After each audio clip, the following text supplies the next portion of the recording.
I got an...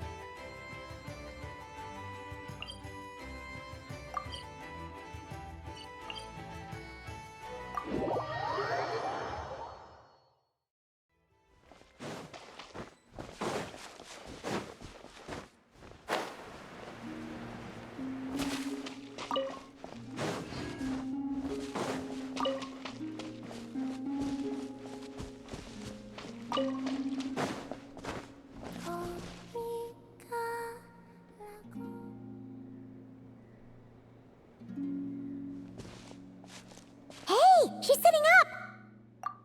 Is me sitting here a rare sight? No, we just thought you'd be resting. Perhaps I would have been, were it not for the sudden arrival of some unexpected guests. Not that I consider it a disturbance.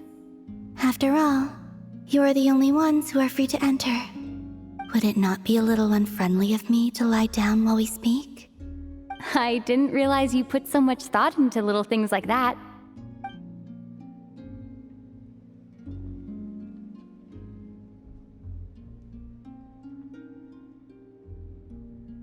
Only sometimes. There have been moments lately where I think about you and your companions. They are warm, mysterious, and cozy memories. Very few of my past memories are anything like that. They say that travelers return home bearing bags full of souvenirs. But my luggage was empty, and I believed it would stay that way. Return home? So, you're still planning on returning to the moon? Yes. This planet continues to reject me, reminding me that I do not belong here. If I remain in Teyvat, there will come a day that I disintegrate. And I don't mean reduced to dust or turned into food for the flowers. I mean, I will cease to exist entirely.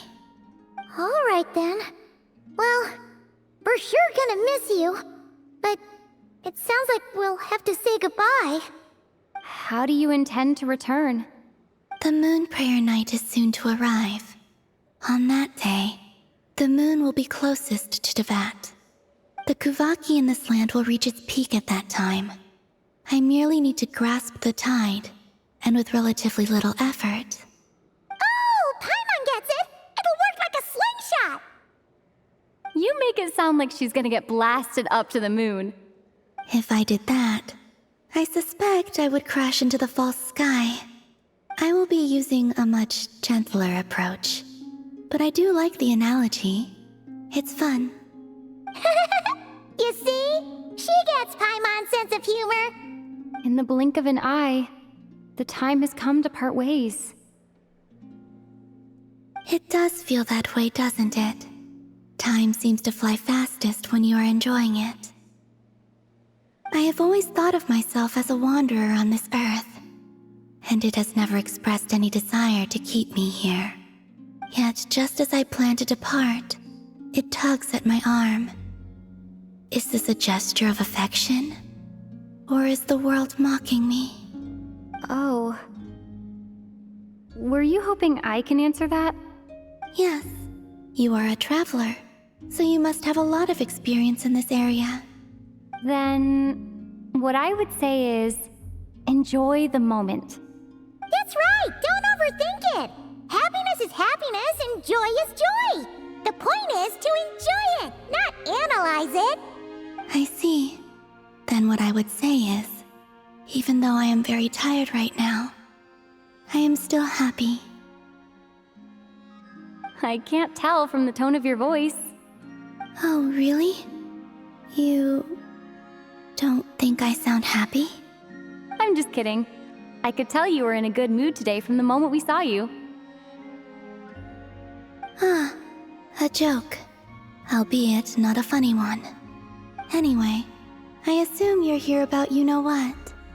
Give me your hand. Actually, it's not that. There's something else we wanted to discuss with you. Oh, then do you still want to give me your hand? Or not? Sure.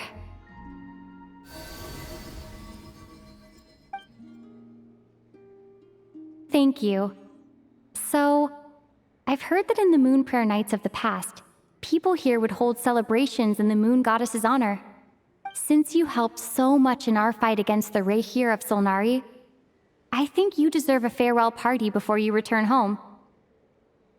I haven't asked everyone else for their opinions on this yet, but I'd like to invite you to join the upcoming moon prayer night. I've never joined a moon prayer night before. I'm not sure what I would even do. Oh, don't worry about that. We take care of everything. All you need to do is show up. Of course, there's no need to force it if you're not feeling strong enough. It's just, this kind of felt like a golden opportunity. But they call me Kutar, and the Fatui have an arrest warrant out for me. I shouldn't appear in public right now.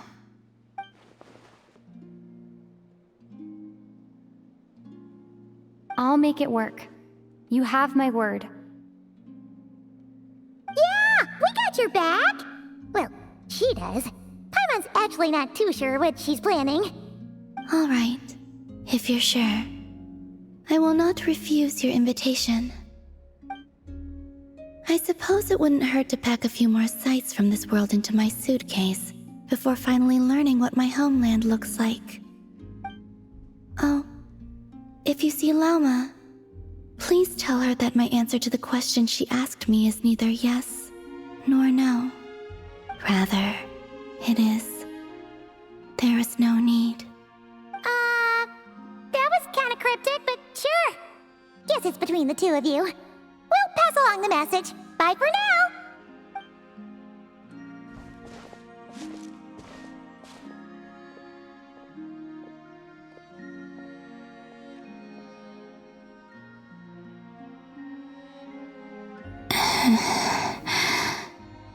And also, I do not know.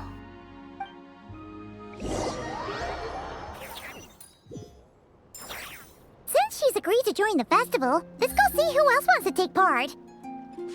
Lauma's gotta be the person most familiar with the Moon Prayer Night. We should start with her. Also, what exactly is your plan to keep her safe?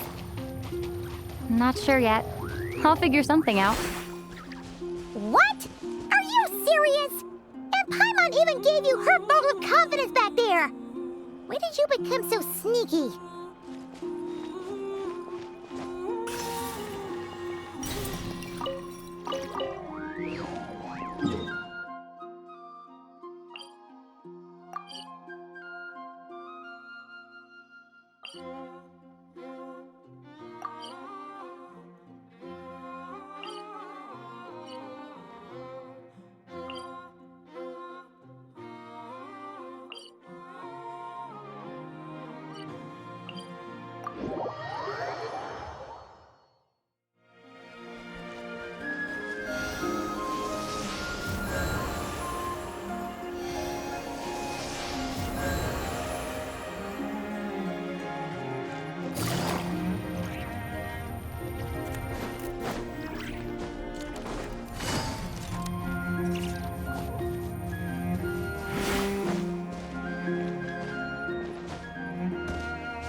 Huh? Varka? What are you doing here? Beats me. I had a bit too much to drink last night, and when I woke up, I was on Hisi Island. Mr. Varka is helping to oversee Nasha Town's preparations for Moon Prayer Night. He is here to go over some details regarding the decorations and custom cloth designs. Right, yeah, that too. What do you mean, that too? Yes. Celebrating this festival is a long-held tradition here in Nodcry. On this day, the crescent moon at the top branches of the verdant crest turns into a full moon, and the moon prayer blossoms bloom with a special radiance. Our people take these to be blessed omens. It's an especially welcome event coming off the back of all that nasty business with Rehir. Everyone got put through the ringer recently, and now they're looking to turn their fortunes around. The big shots in town all agree that a big, lively celebration is just what we need to rebuild people's faith in this place. No wonder Catherine said that people weren't so bothered about the religious element. That's right. It's become more of a local custom by this point. The celebrations have little to do with whether the religious stories behind this event are true or not. Even the Frost Moon Scions are eagerly awaiting the coming of Moon Prayer Night, despite now knowing that their past beliefs were founded on a falsehood. That's fair. It's a bit like the lantern ride in Liyue. It's a chance for people to enjoy themselves, not debate the existence of the Adepti.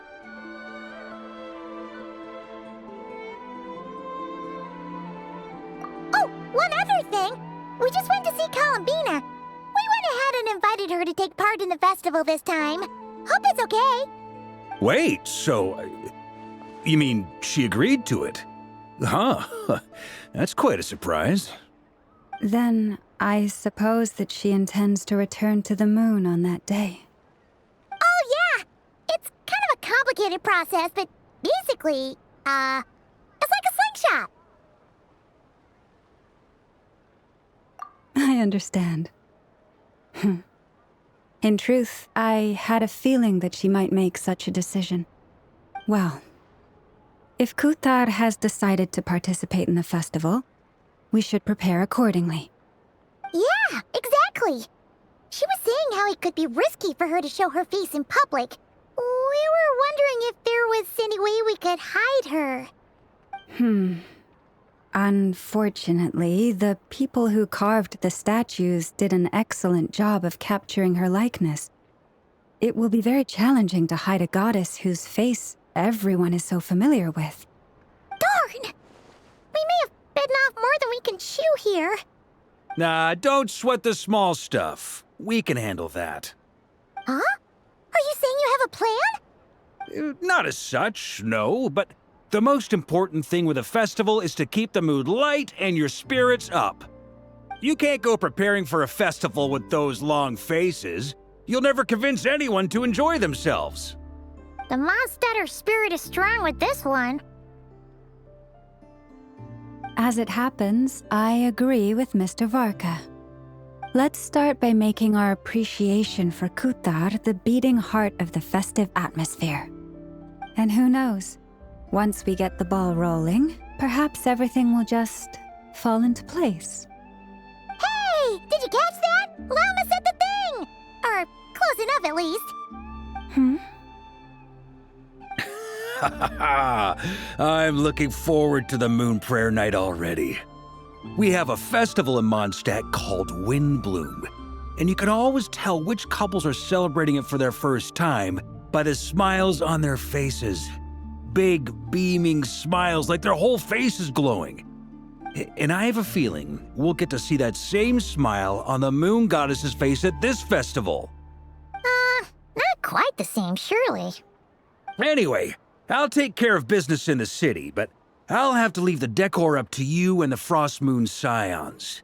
No one else can capture that traditional aesthetic quite like you guys. But lastly, there's the final key element that brings the festival to life. Companionship. Before you leave, let me show you something that we've been preparing.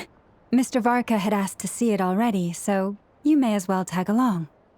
Also, I have some further questions about Kuthar's decision.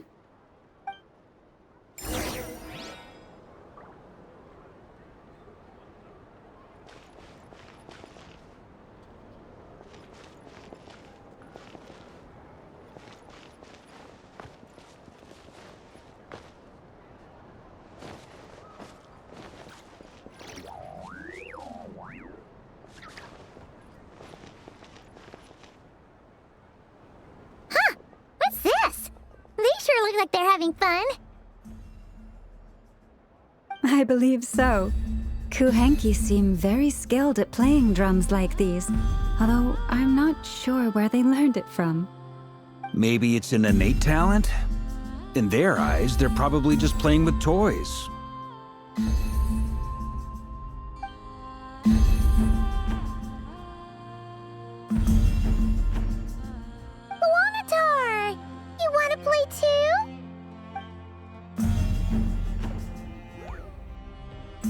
Yeah, she looks more confused than anything. Maybe we can teach her next time if we get the chance.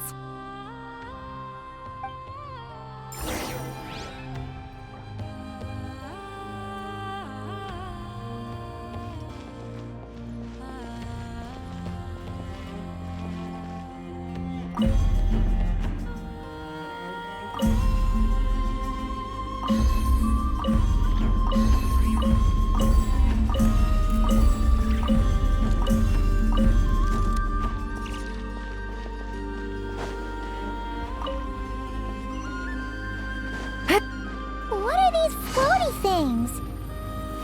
Moon veils.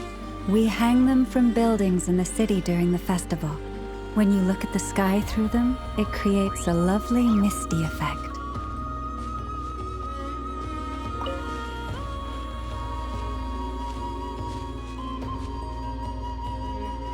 Everyone seems hard at work. They are preparing items for Moon Prayer Night. For instance, the sculpture being made over here, Mr. Varka and I were just finalizing the details of where it will be placed.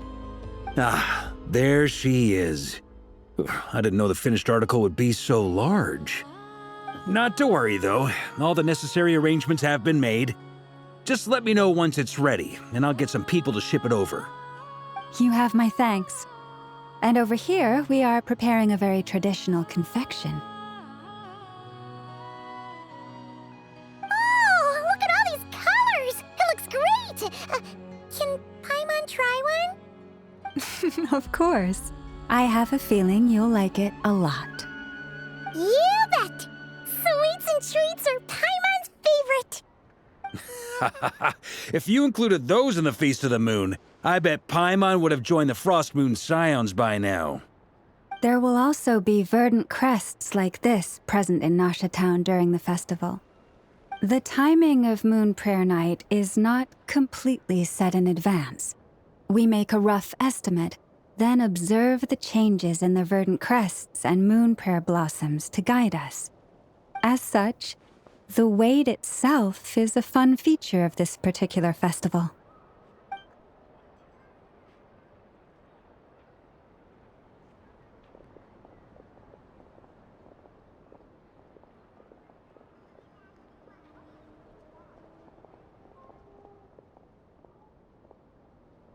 Let's talk here. To tell the truth, I am very surprised to hear that Kutar is willing to participate in the festival. I once asked her if she'd be willing to stay with the Frost Moon Scions. I could introduce her to everyone, and we could be a family to one another. She did not answer, but she has not appeared here since. I took this to mean her answer was no, but if that were the case, she would not have accepted this invitation.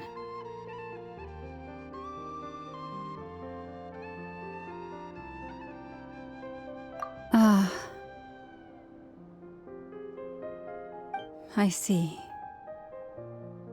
Maybe she is right. Maybe the Frost Moon Scions of today no longer need a moon goddess. But my wish was not for her to come here and be worshipped as a deity. I simply wanted to offer her a place to stay. I'm sure she believes that showing herself here might invite Fatui intervention, and as such, she does not wish to cause us trouble. But what really pains me about all this is that this is her birthplace. She ought to belong here, yet no one has been able to grant her shelter. I think I'm qualified to weigh in here. When someone's about to depart on a long trip, what they need is blessings, not burdens. We should wish her the best, not make the journey harder than it already is. Anyway, she's agreed to attend, hasn't she? All we need to do is simply respect her decision. I see your point. Yes, she will soon depart after all. Our job is to leave her with some happy memories. Besides, who's to say her journey to the moon is a one-way trip? It's not like she can't come back and visit if she wants, right? Paimon agrees wholeheartedly.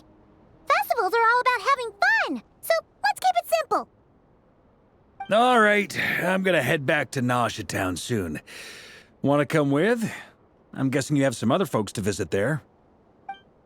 Sure thing, let's go! Bye for now, Wilma! Thank you all. Goodbye.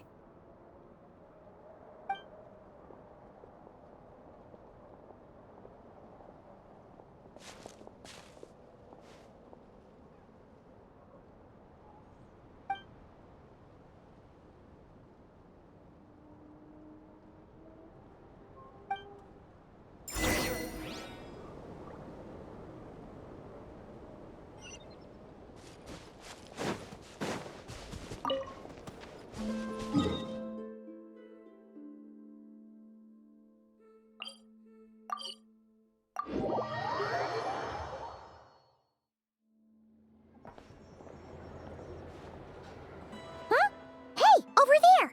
It's Durin and Albedo with Flints! What could they be chatting about?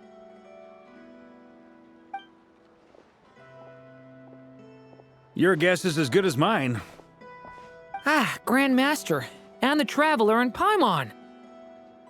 Hello there. It's been a while. Perfect. We have some new volunteers for our investigation. Wait, let me guess. The righteous Lightkeepers are finally ready to hunt down the Abyssal Dragon? Haha. Yes, that too. Yeah, right! Oh, wait! Why does everyone keep saying that too? Well, to be precise, the facts match, but not the causality. Wait, so I guessed right? Half right! Don't act so impressed with yourself. Maybe I can explain. We ran into Mr. Flint's north of Nausea Town. At that time, we just noticed a few abyssal creatures out in the wild, but the strange thing was, I didn't detect any traces of abyssal energy on them at all. On closer inspection, we realized that they were not real monsters, but something akin to reflections in the water, or perhaps a mirage. Huh? What do you mean? Like, you could see them but not touch them? Exactly. It was very peculiar. They roared and tried to attack us, but we could not make any physical contact with them. I think I've heard of things like that happening in Nocturne before, but I don't know much about it. Yes, it's a known phenomenon. Mirage-like illusions tend to appear in Nodcry in the run-up to Moonprayer Night. From a distance, they appear quite real. I myself thought that Misters Durin and Albedo were locked in battle with abyssal monsters when I first arrived. But after sharing intel and investigating a little further, we can confirm that these illusions are harmless. There is no great cause for concern.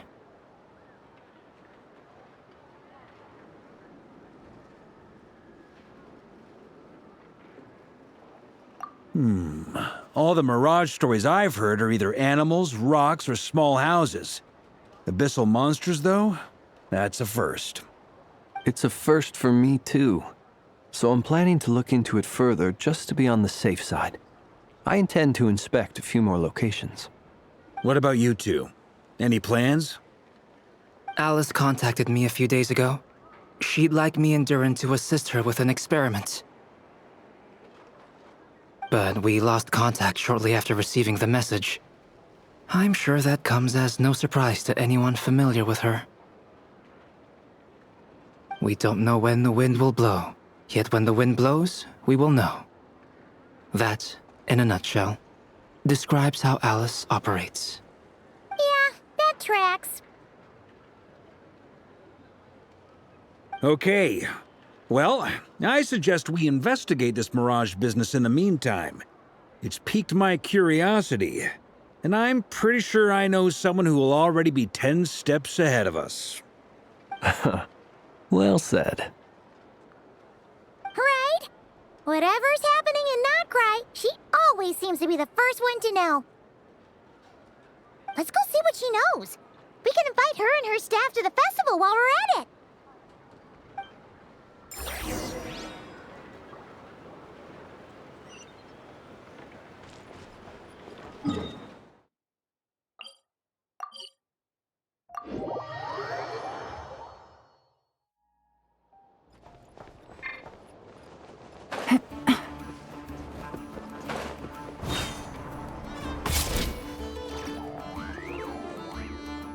Take it easy.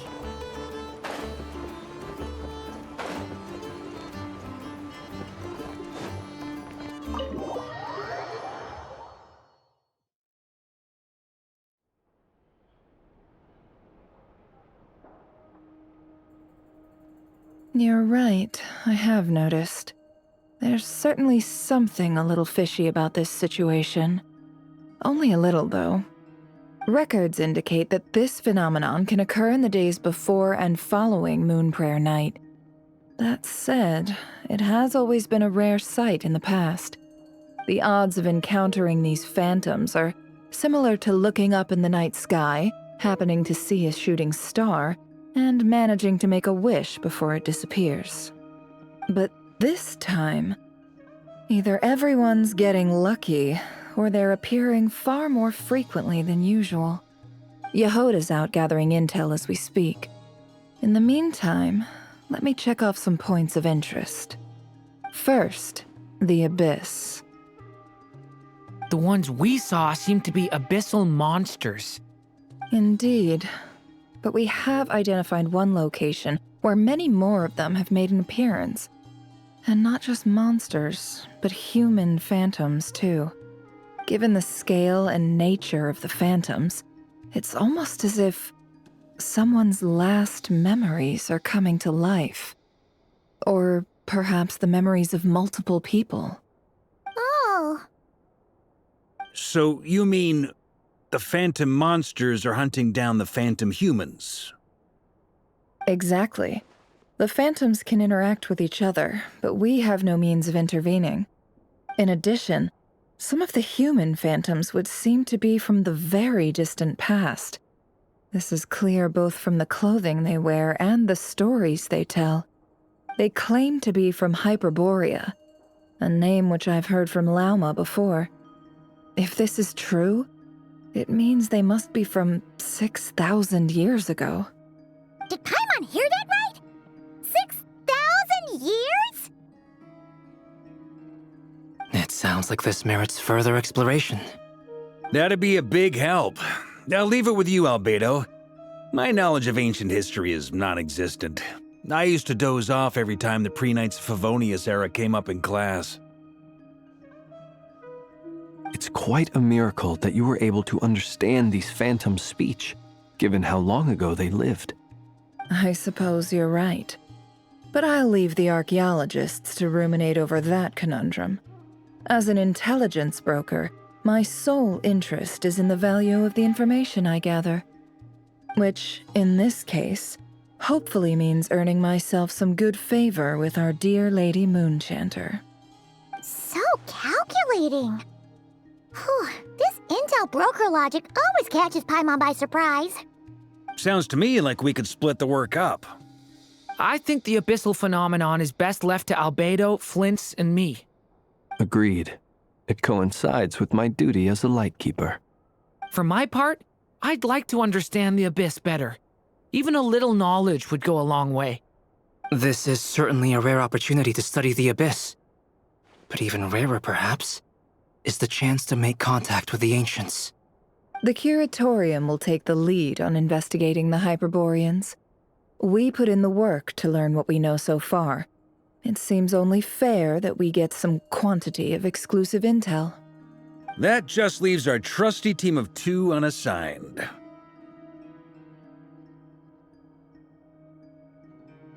Since you became an honorary knight, of course. This was part of my grand plan all along. Ha ha ha! Oh yeah, by the way, we managed to convince Columbina to come to the Moon Prayer Night celebrations. Would you and Yehoda like to join too? She agreed to that?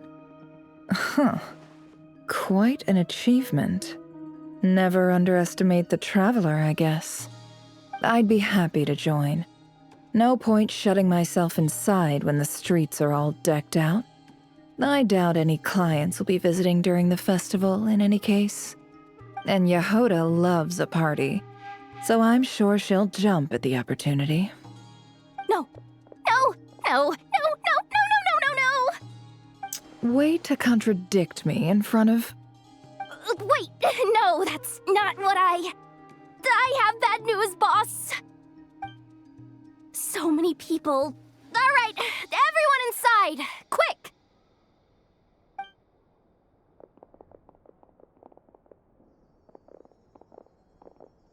This is gonna sound crazy, but hear me out. I saw one of those phantoms at Star Sand Shoal, and it was some sort of flying ship. Like a spaceship? That's gotta be the one you came to Tibet in. You said you saw the same thing through the moon marrow, right?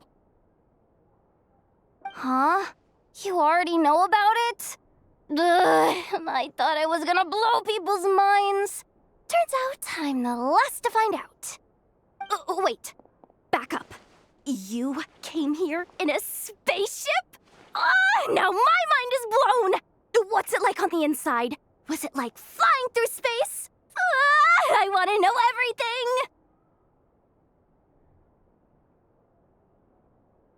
Yep, exactly. Huge discovery. You're the best. Second best intel broker in the world. After your boss, of course. Wow. Really? Well, I don't know if I'm all that, but...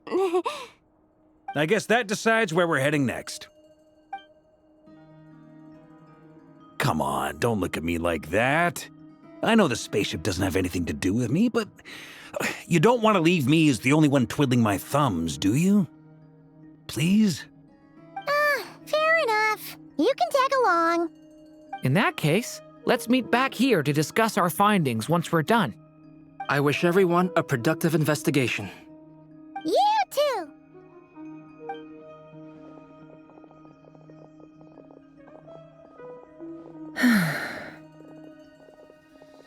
What's up, boss? Aren't we gonna head out? Tell me, Yehoda, when did the curatorium start giving out intel for free? Oh, sorry, boss.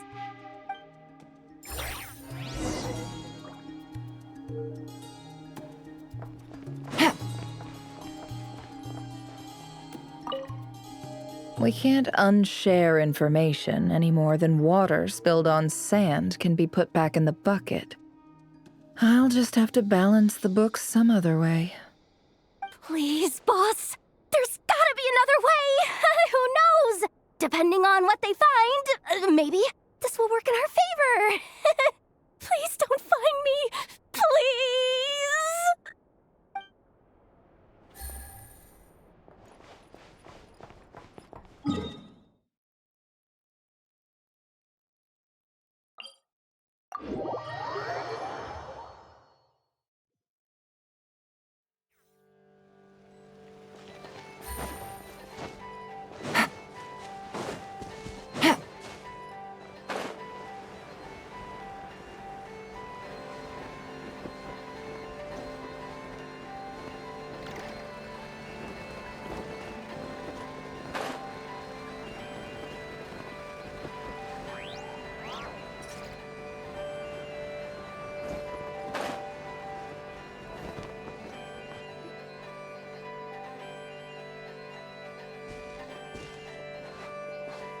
Well, what do you know? Yehoda was right on the money. This phantom really is your spaceship. But that's so weird. Why would it show up here? Is it some kind of projection? Or a ghost? Like, maybe it no longer exists, but somehow it left an afterimage? Ah, you're already here. Miss Lauma, what a surprise. I thought you were busy with festival preparations. I was, until one of our people informed me that a strange sight had appeared at Star Sand Shoal. No one's ever seen something quite like this before. I thought I should see it for myself. Same here. Oh, so we heard that these things appear around the festival period. Any idea why that is? Unfortunately not. We have very limited information about them, since they can't be interacted with, and no human phantoms have ever made an appearance before now. The most we've been able to deduce is that these sightings appear to be connected to the increase in Kuvaki energy around this time. Yeah, seems like that's all we can do. This is all so confusing. Allow me to lend you a hand.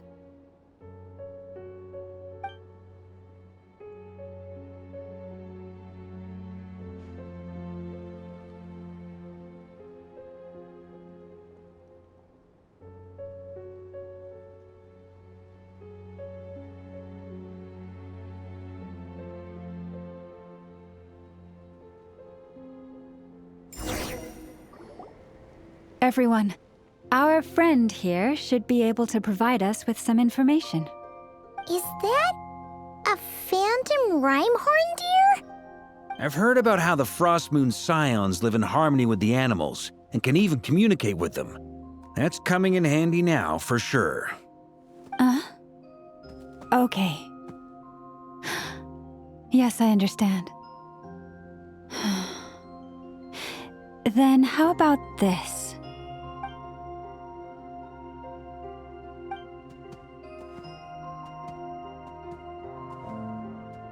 Oh, it's leaving. It appears to share our curiosity about this giant spaceship, so I asked it if it wouldn't mind investigating along with some friends. In return, I told it about some nearby spots where the wild fruit grows abundantly. We may live in a different era from these phantoms, but I trust that the terrain, climate, and ecology here are more resistant to the effects of time than some things are. Let's give them a moment and hope for the best.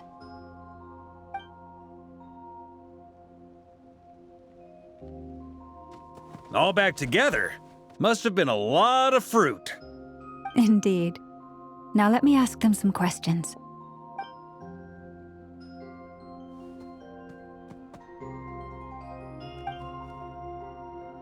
It did find a lot of wild fruit, enough for them to feast for a long while. This puffin circled in the air several times, but didn't spot anything out of the ordinary. Certainly nothing to do with the spaceship. Huh. Well, it definitely makes sense to get a bird's eye view. Indeed. Other than that, I was also thinking that the world these phantoms see is also different from ours. Oh, I get what you mean. The wild fruit exist in both times and spaces, but there might also be things that only exist in that space-time, which we can't see. Good point. Great thinking, Llama. Blunthorn rhinos can use Kuvaki to shift great rocks, but this one says it couldn't get that ship to budge by even an inch. The sniffer mole tried too, but despite being a skilled digger, it could not get through. They say that the spaceship looks robust and undamaged. It seems completely impervious to any and all attacks. Whatever lies within is well defended from harm. So, just like us humans, there was nothing they could do about this spaceship either. Yes, still, they deserve our thanks. We are grateful for all your efforts, dear friends. Now go, and enjoy your feast. I've noticed some other human phantoms gathered nearby. Come on, let's go talk to them.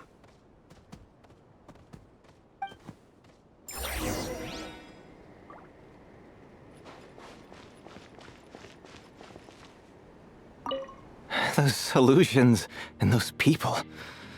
It's all a little creepy, don't you think? Nah, all part of the festive atmosphere. Take it easy. Have you ever seen anything like this? Nope. Never seen or heard anything this weird.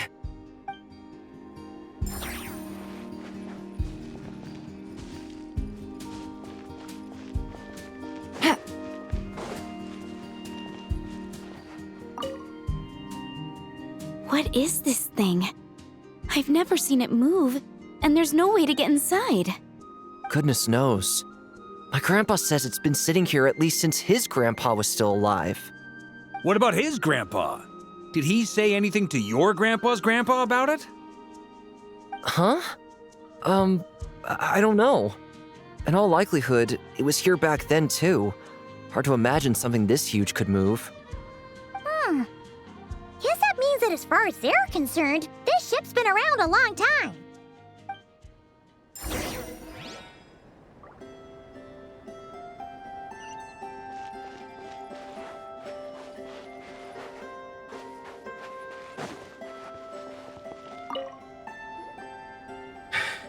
Come on, brothers! If we can get even a small chunk off of this thing, it's gotta be worth a fortune! Today is the day we strike it rich. Huh? You mean Paimon? Yes, brother, I shall join you. Let's make our fortune. We should go with them. What the? This thing is crazy tough. I can't even scratch it. What's it made of? Sorry, brother. Looks like we'll have to seek our fortunes elsewhere. Enjoying yourself? I was just seeing if I could influence this phantom's perception by playing. But nope, no dice.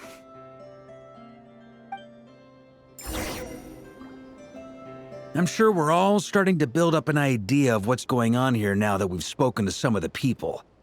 These phantoms are reenacting real historical events in Nodcry. It's almost like we're in some kind of interactive stage play. We can talk to the actors, but the plot is fixed, and we can't influence it. It makes sense. History is set in stone. The objective facts of the past cannot be changed. Paimon totally thought you were just goofing around earlier. But actually, you were doing some serious investigating. Of course I was. Anyway, at this point, I think we're forced to conclude that although the Phantom spaceship is right there in front of us, we aren't going to learn much about it from these people.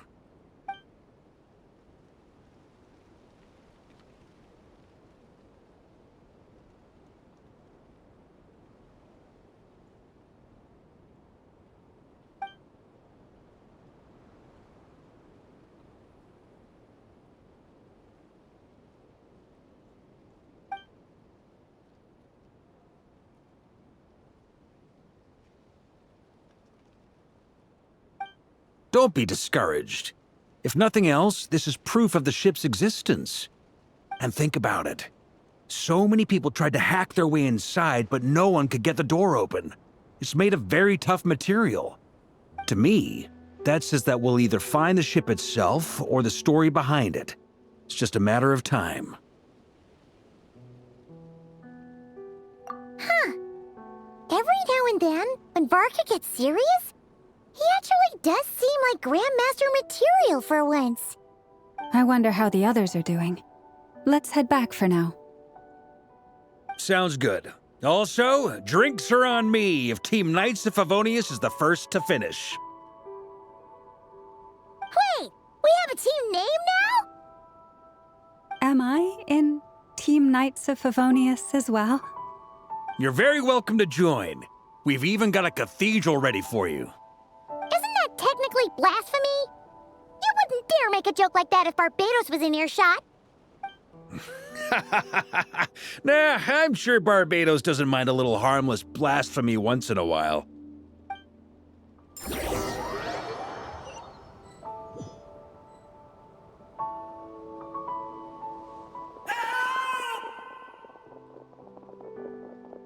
Oh, no! Get away!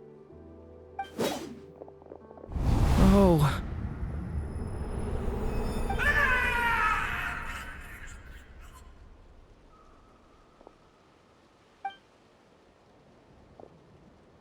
I know it's hard to stomach, Mr. Duran. But as I'm sure you've noticed, there is nothing we can do to intervene in that which unfolds before us. But we have to at least try. And try you have. But are you aware of how many unsuccessful attempts you've made now? I wasn't keeping count. I'm afraid this is the 39th failure so far. or the 5th if we're only counting this particular victim. There are no indications that these phantoms may be altered in any way. You seem to have calmed down a little. I'll make us a fire. You should rest and have some water. Feeling any better now, Mr. Durin? May I ask a few questions? Be my guest. What exactly are we witnessing here? What happened to those people? My guess would be that we are seeing Nodcry during the Conrian Cataclysm. Would that be accurate? Conria. That is correct. As you know, once the Abyss senses even the tiniest crack, it floods in and spreads like wildfire. There was a time in the distant past when it permeated all of Nodcry, causing immeasurable harm. The people paid a terrible price to heal this land. Then, 500 years ago, the whole of Tevat suffered an abyssal disaster. Once more, Nodcry was dealt a devastating blow. I see. In the face of the abyssal onslaught, all were like grains of sand tossed around by a tidal wave. Be they human, fae, or god. The moment you witnessed is but one drop in a whole ocean of catastrophe. All right. I guess that answers my second question, too. I wanted to know why there's nothing I could do to help them, and that's because what we are seeing is history. That would be my guess as well. As I understand it, history and fate are not all that dissimilar. The latter may be unseen to us, but both are immutable. Yes. Fate was determined long, long ago. I still have a couple of other questions for you, Mr. Flint's. You mentioned more than one abyssal disaster that has struck this land in the past. How can you be sure that what we're seeing is from the Conrian incident? And also, how are you able to stay so calm when you're talking about these events? From everything I know about you, you're not cold or ruthless, and you're not indifferent to the suffering of others. Alas, I am forced to show my age. I must be 600 or 700 years old by human measure. Wait, so you... One is not easily moved by history when one has witnessed the truth firsthand. I'm sorry. You needn't apologize. Your passion is a good thing to have. Treasure it, because someday you may find it in terribly short supply. Now, at the risk of offending you, I have a question in return. Your curiosity toward the Abyss, is it born from hatred or because you sense its call? I only ask because I kept a fragment of Rerir's body in my lantern for a short time. Specifically, his heart. So I know what a burden it can be to carry the Abyss with you. And I hear its power growling from somewhere within you. In my eyes, your mere existence is a miracle. My honest answer is... I don't know. I don't think I have the confidence to say for certain. What I will say is the Abyss is not the only issue that haunts me. Even before I became who I am today, the question dogged me constantly. Should I even exist at all? My doubts remain unresolved. But when we fought Rerir, something became a little clearer to me. Sometimes it is the darkness within us that allows us to achieve the impossible. I certainly got the sense from your 39 attempts that you were trying to achieve the impossible. It sounds like you've resolved to see the truth for yourself. Absolutely. In that sense, he and I are quite similar. Then I wish you every success. I look forward to the day of your transcension. Well, if everyone's caught their breath, I suppose we should head back. Oh, and one last thing. I'd appreciate if you kept our discussion about history a secret.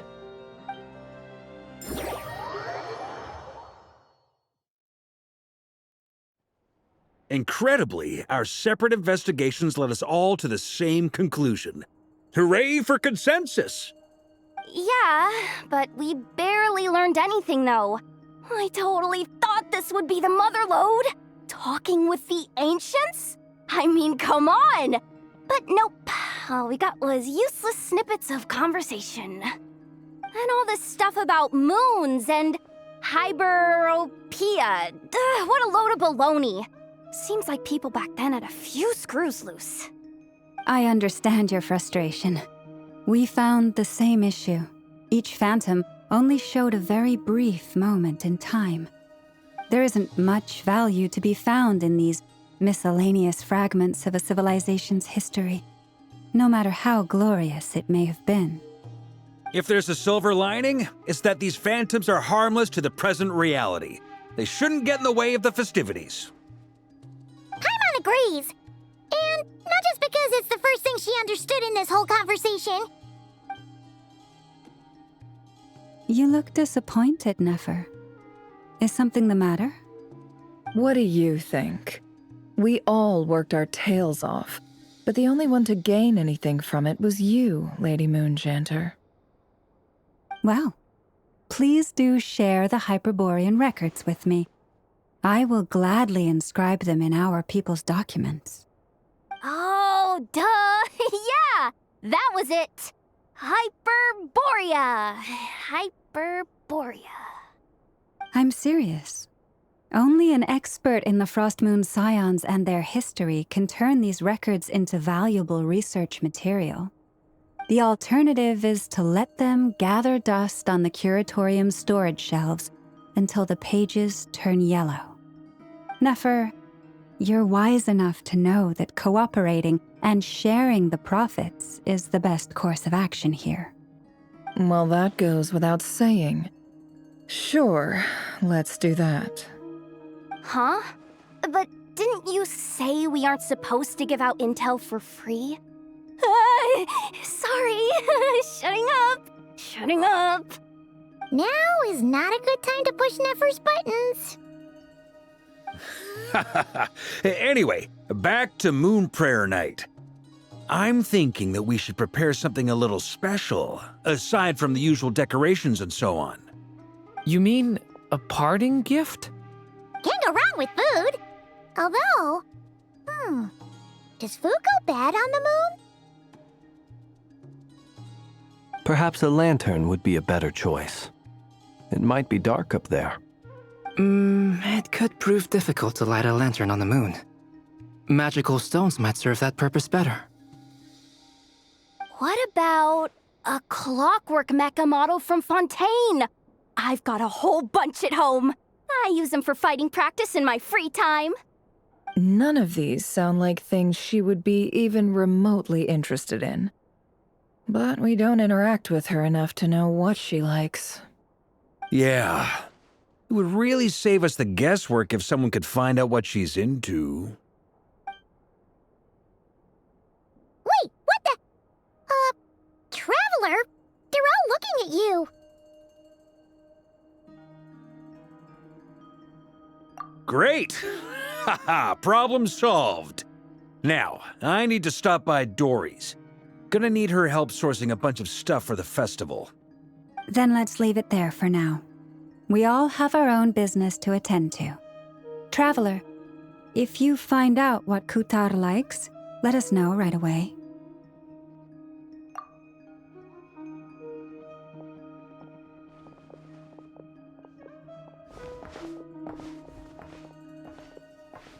Is something the matter? I'm fine. It's just... I'm still feeling a little rattled after witnessing the horrors of the Abyss. But it's okay. This is something I have to work through. I'll be all right. Thanks for your concern. Well, don't put too much pressure on yourself. If you ever feel like something's wrong, physically or mentally, we're here to talk.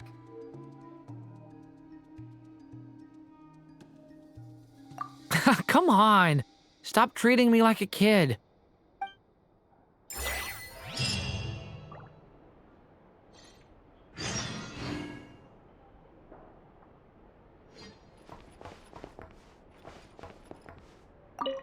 do me a solid and try to smooth things over with Boss Neff?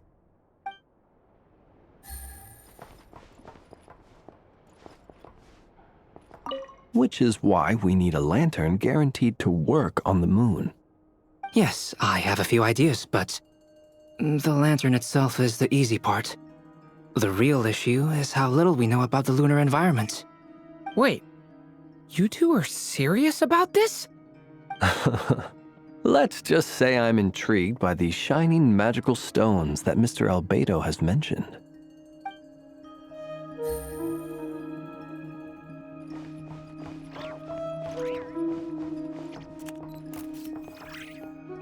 Miss Lauma, would you accompany me into town? I think it'd be best if you saw the Frost Moon Scions decorations for yourself. Very well. Let's go.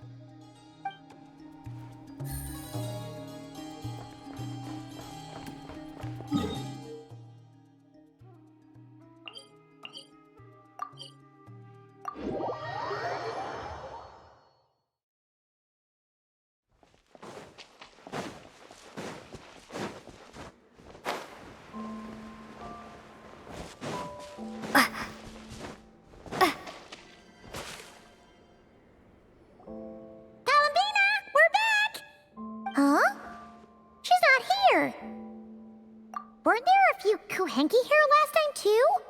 Where did they all go? Walkies? For Kuhenki? You're not pets, you know. Oh, well. Looks like we just came at a bad time. Let's try again tomorrow. There's still a few days until Moon Prayer Night, so we're in no rush. Besides, she needs time to rest anyway.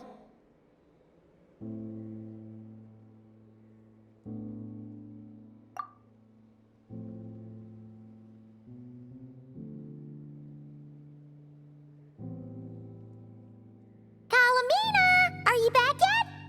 Oh, how strange. Looks like she still isn't here. Right? It's not like her to spend so much time outside, especially since she's worried about attracting unwanted attention. What about Luonatar? Luonatar, you there? Hey! Do you know where Kalambina went? Sorry, didn't understand. But if you know where she is, could you take us to her? Yeah, that's even stranger. What about him? Oh, that's not good news. They change color when Kalambina gets weaker, right? And they look super pale right now. Good idea. She might know what's happening.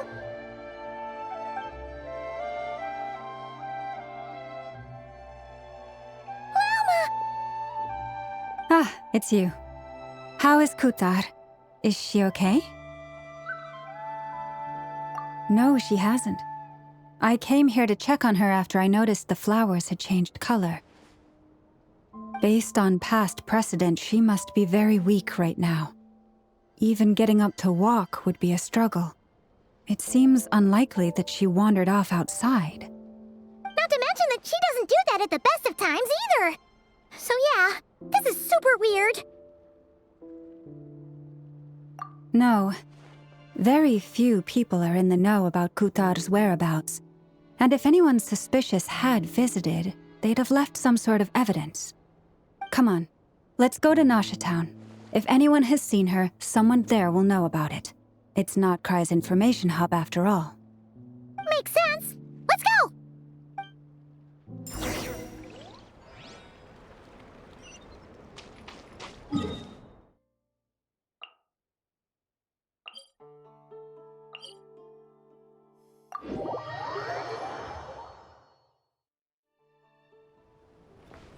Take it easy. Wait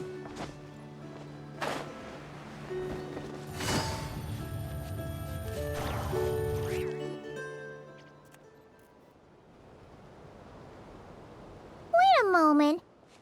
Is it just Paimon, or is this stall kinda suspicious? It's never been here before, right? No, I don't recognize it.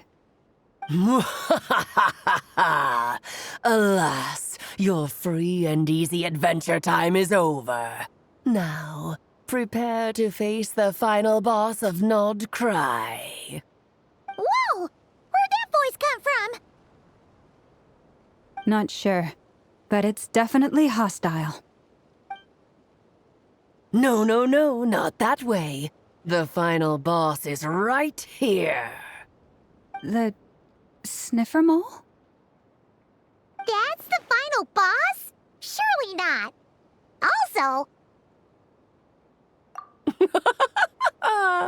Okay, the jig is up. I'll stop teasing you. Turn around. I'm right behind you. It seems I've managed to leave quite an indelible impression, even though you've never seen my face.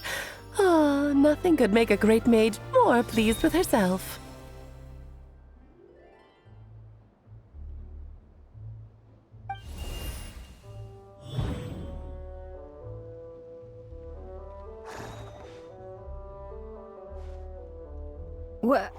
What is going on?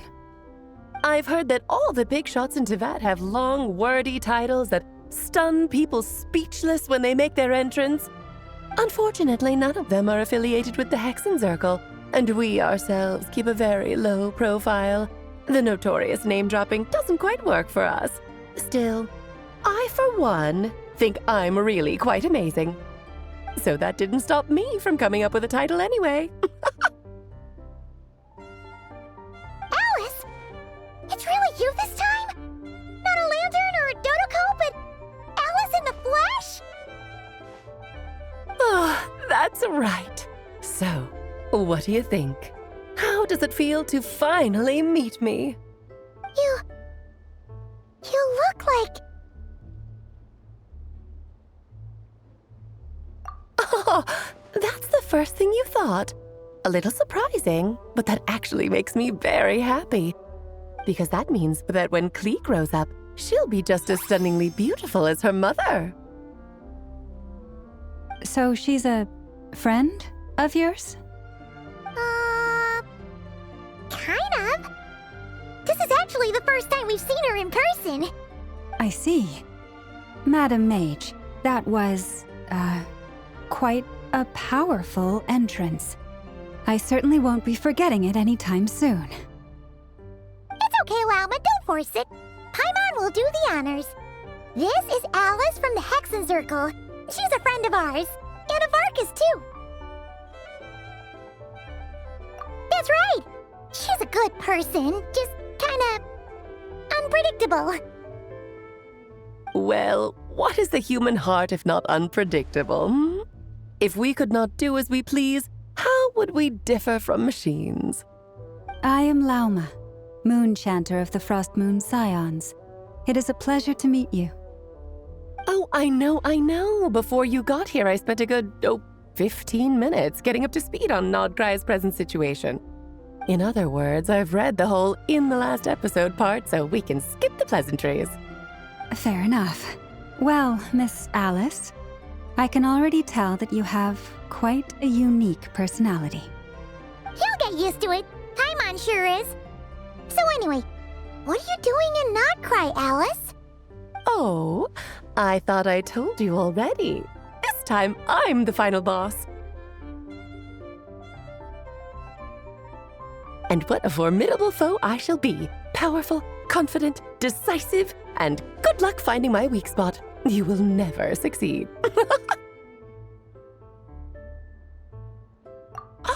Oh, drat! My one weakness, and you found it in an instant. Fate has been dealt a devastating blow.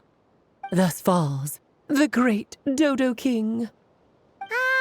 Why are you playing along with this nonsense? For funsies, of course. What's wrong, Paimon? Are you disappointed in me? Am I a gigantic letdown? No, it's just... You seem like a busy lady. And this is the one time you've shown up in person. Paimon figured it would be for something more high stakes than just goofing around. You're quite right. I'm here in Nodcry because something big happened. something big enough it caught the attention of the Hexen Circle. It concerns the 3 moons, Tevat's borders, and of course, the moon goddess you are currently searching for. Kind of. Why don't we discuss this over a pot of tea? My main reason for coming on this trip to Tevat was, of course, to have some fun. But I do technically have a job to do as well, namely, maintaining the stability of Tevat's borders. I'll skip over the complicated parts, but to sum it up, abyssal energies are all that lie beyond Tevat's border. We'd find ourselves in a real pickle if they ever made it through. And the phantoms you've been seeing are a sign that the border has been disturbed. Ah, no wonder they tend to show up around Moon Prayer Night. Is it because the real moon is now so close to us that its power can cross the border? In part, but only a negligible amount passes through. Just enough to influence the verdant crests and so on. And as you've noticed, there has been an unprecedented number of phantoms appearing this year. The influence of the moon beyond the border cannot explain this. No, there is another far greater factor at play. The trilunar syzygy. A trilunar syzygy? Eons ago, before the heavenly principles came to Tevat, it was the then 3 moon goddesses who controlled the laws of this world.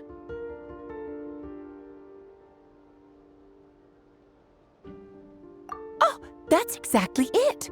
The 3 goddesses split these powers amongst themselves, promising never to consolidate them into one singular body. This was meant to keep the world stable. But, fast-forwarding to the present, the eternal moon's marrow is with you, while the iridescent moon's marrow, which should never have appeared in this world, has been retrieved. Add that to the presence of a moon goddess in the flesh and... the power of all 3 moons is gathered here in Nocturne. There hasn't been an event like this since the War of Funerary Flame. And it's having a noticeable effect on Tevat's borders. Because I wish to give my darling daughter a peaceful, sunny environment to grow up in. Is that a good enough reason? Kinda sounds like you're dodging the question, but it does make sense. Well, that's one reason anyway, and the most important one. The others are a little complicated to explain.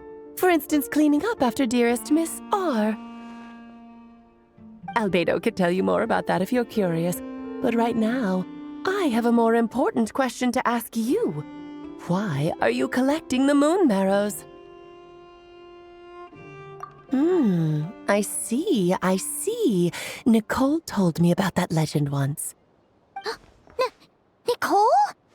You mean meet Anne? Oh, so you remember. Yes, of course. That was a story about fate, her area of expertise. But back to the story of our dear moon goddess. I'm afraid her intended method of returning to the moon is unlikely to work anymore. What does that mean? She may be missing, but she hasn't gone anywhere. She has disappeared.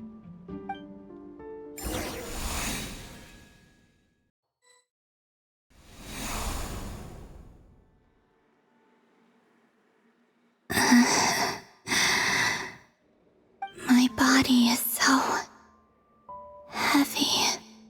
Wait, no. It's my mind that's heavy. My arms and legs are as light as a feather.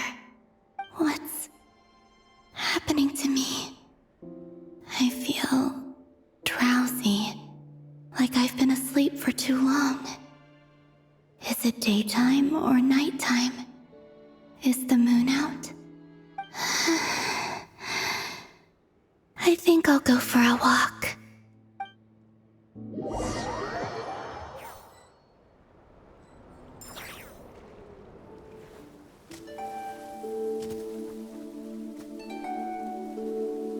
Are you out for a walk too? Huh?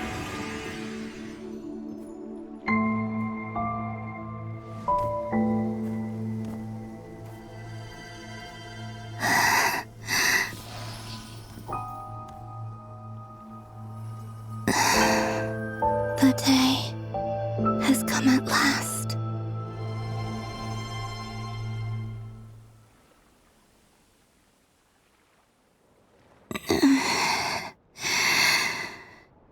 Have I grown so weak that I can't even sustain my physical form? But Moon Prayer Night is nearly here. I was so close to returning home. Death is near. Is this how it ends for me? Will I return to the moon after I disappear? Or...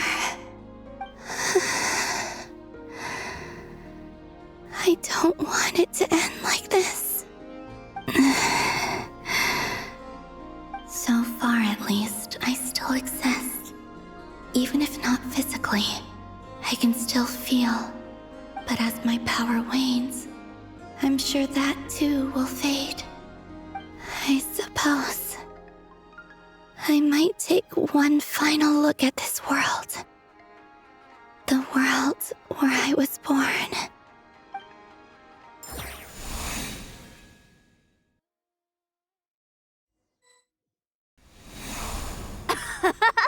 Come on! Come on! Wait for me! The Frost Moon Enclave. How much it has changed since I was born. These decorations, they're so heavy. It's times like this when you kind of wish men could be priestesses and acolytes. How fascinating. I've never had the chance to be privy to people's private lives in this way. In the past, people would get so solemn and serious the moment I showed my face, like they were frozen stiff. Karina, Lametti, it's time to eat. Coming! I want to watch them a little longer.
So just fill these balloons with air, right?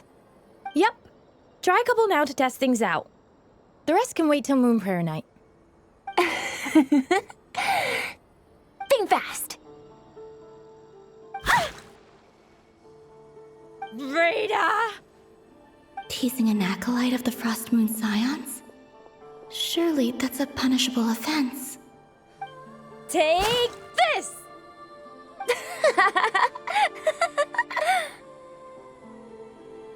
Huh? All right, enough horsing around. Lady Lauma gave us a task. We should get back to it. The task is just to check that the balloons don't leak, right? Doesn't matter if we fill them with air or water. Yeah. Okay, you got me there. And you got me there. But still, we can't use all the balloons before the festival even starts. We won't use all of them. And as long as Lady Lauma's trusted acolyte doesn't snitch, this can stay as a little secret between friends. A couple more can't do any harm, right? Oh, you menace. Then, think fast! Is pumping a balloon full of water really so much fun?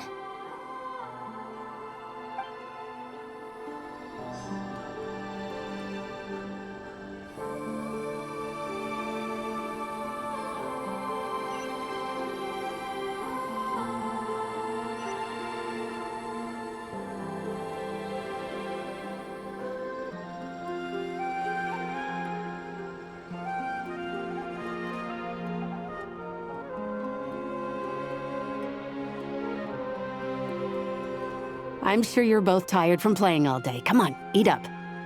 A plain, humble meal. That has always been the way of the Frost Moon Scions. Huh? How come Lamatti got a midsummer berry dessert? Oh, I always get Lockaberry. I don't mind sharing. You can have a bite of mine if I get to have a bite of yours. They're sharing food? I've never shared food with anyone before.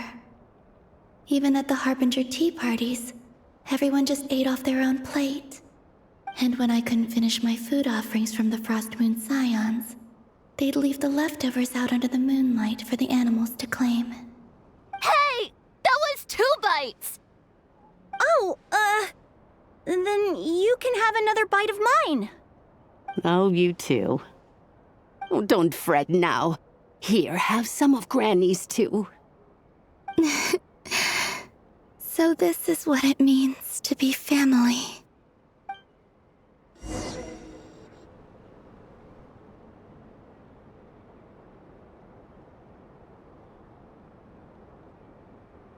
I'm seeing so much that I'd never usually get to see.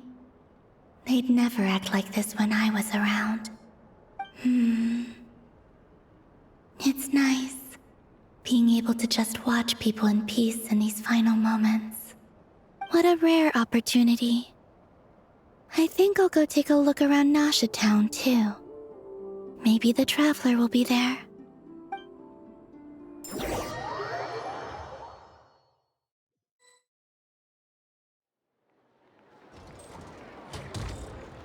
After the War of Funerary Flame, the moon goddesses were no longer recognized by Tevat. They lost the whole foundation for their existence. That's why the moon goddess's strength is fading. She cannot withstand the world's rejection of her. To be more pedantic about it, the moon goddesses did something to offend the heavenly principles, and that's why they were ousted. Something of a recurring theme in Tevat's history. Theoretically, speaking so candidly should put me in their crosshairs too, but they can't tell me what to do. I'll say whatever I want. Anywho, the Moon Marrow energies were but a drop in the bucket for her, and that battle against the Ray Hair of Solnari only weakened her further. Fortunately, it happened close enough to Moon Prayer Night when the Kuvaki concentration here is high. That's the only reason she managed to survive this long. What do you mean, fortunately? You said she disappeared. We're too late. Oh, what a headache. I thought this was all common knowledge. I guess I have some more explaining to do. Okay, buckle up. It's time for another lecture.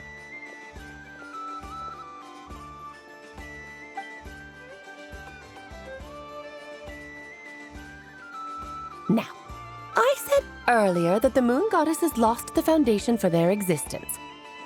The reason for that has to do with the natural order. Basically, the rationale for their existence in Tevat was lost. The same logic applies to the present moon goddess too. Consider her existence so far. Her comrades in the Fatui called her Damselette. And she was worshipped as Kutar by the Frost Moon Scions. But these connections have now been severed, whether by her hand or yours. So, the rationale that once sustained her existence is now gone. Wait, we did that to her? Oh, well, strictly speaking, yes. But let's not start pointing fingers, shall we? I'll only end up as the big bad villain, and That's not the kind of final boss I want to be.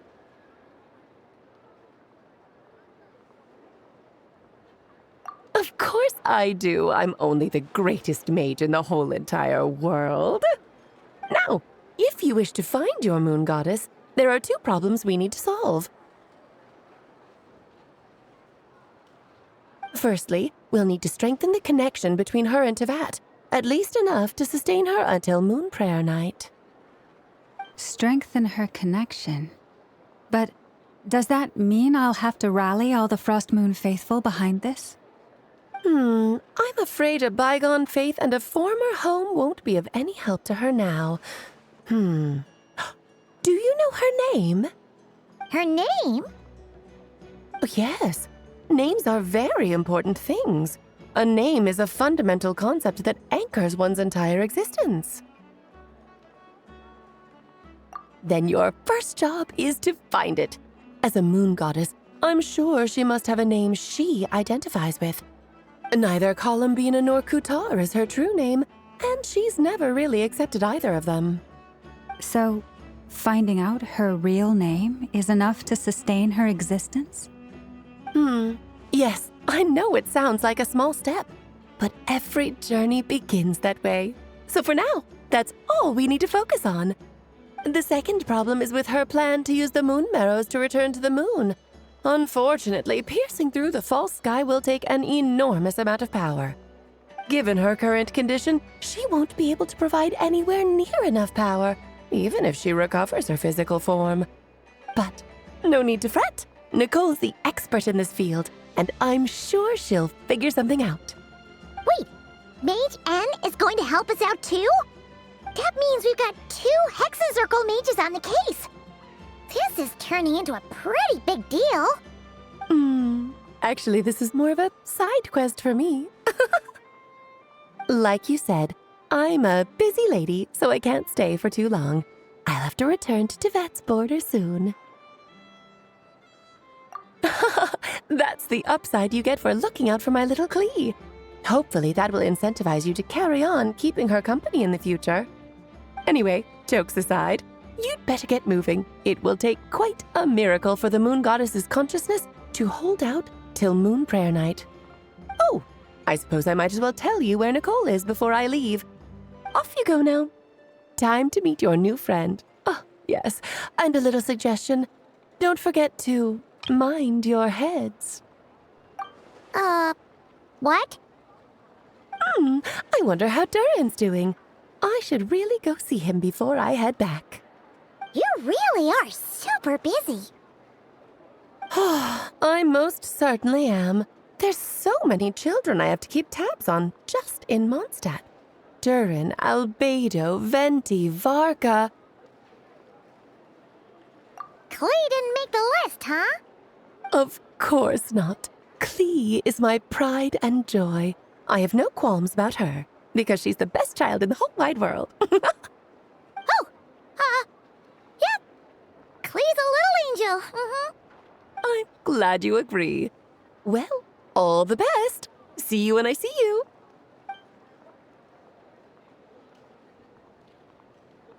She left in a hurry. Yeah, she didn't pack up her stall.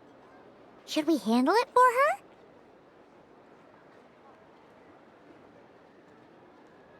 I must say, I'm now very curious about her daughter. Klee, wasn't it? What's she like? That's a long story. Come on, we'll fill you in as we go.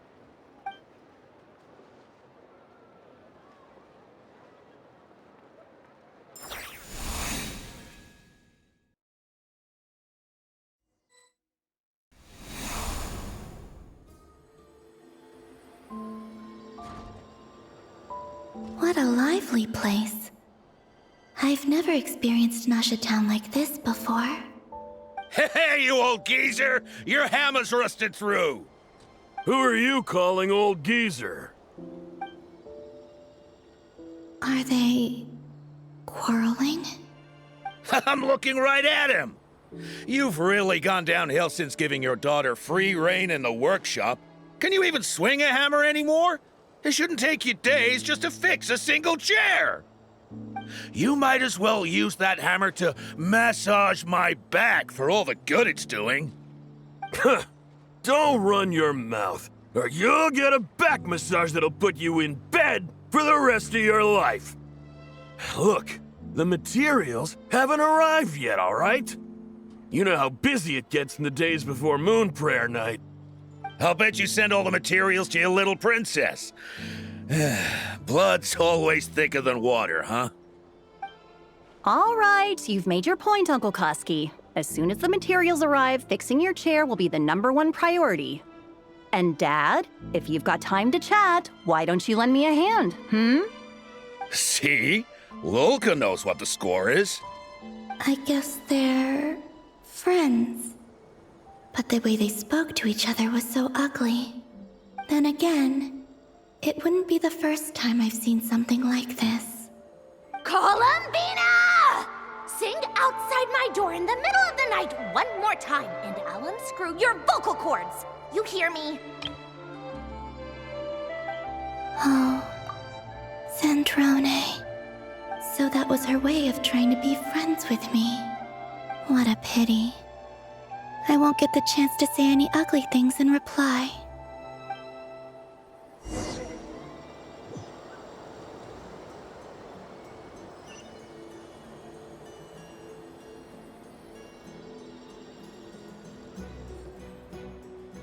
Hey, have you decided what to give her for Moon Prayer Night? I sure have. She's gonna get the surprise of her life when she's least expecting it. Then I'll whip out the ring and pop the question. The surprise of her life. What a fun turn of phrase. Cool, I get the picture. You can spare me the gushy details. Ooh, looks like we have a customer. Hello there, ma'am. Would you like some Moon Prayer Night candy? Huh? Is he talking to me? Can he see me? Here you go.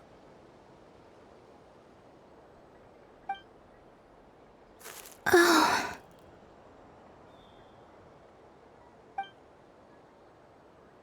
Come back anytime. Right. Now, where were we? I don't know why, but I still held out hope.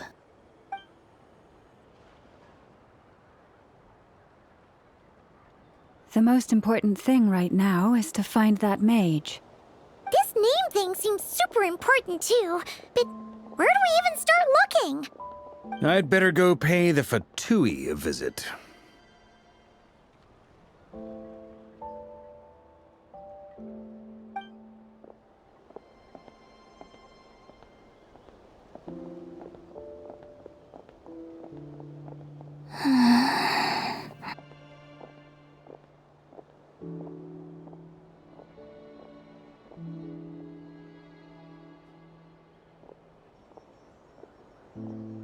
Columbina?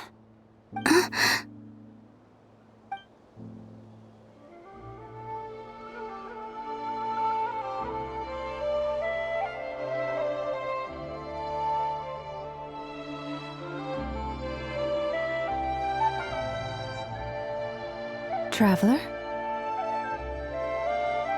Let's go! This is no time to be spacing out!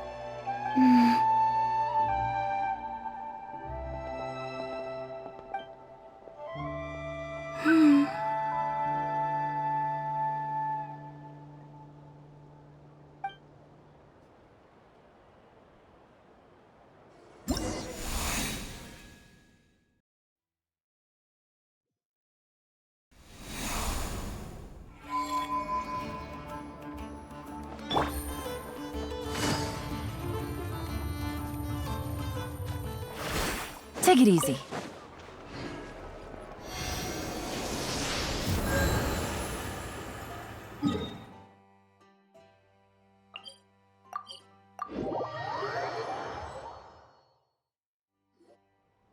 Where are they going? They mentioned a mage and a name? So, Mr. Varka, are you acquainted with this Nicole? Or should I call her Mage N? Not really. We've never met, though she has come up in conversation. From what I've gathered, Alice kinda took Nicole under her wing. Taught her how to speak in a more ladylike fashion, that kind of thing. Huh. Hard to imagine Alice as an etiquette coach. Yeah, Alice is a larger-than-life personality, I'll give you that. But then again, that's why she's able to draw such an eclectic mix of people into her inner circle. If I remember correctly, being an interesting person is actually one of her main entry requirements. So, if you ever wanted to join the Hexenzirkel, I'm sure you'd both be eligible to apply. Hey! Don't go around making promises on Alice's behalf! I wouldn't dare. I'm just trying to paint a picture of the Hexenzirkel for you. Okay, sure. Anyway, since none of us have ever met Nicole, how are we supposed to find her? We can't just go up to every woman in sight and ask, "Hey, are you Nicole?" Maybe something she's wearing will give it away? Like a wind bloom pinned to her chest or something. Wait a minute. Alice never said Nicole was from Mondstadt. Oh, true.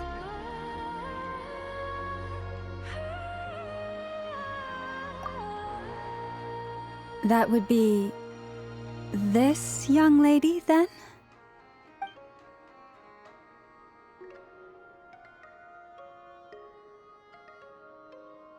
Hey there!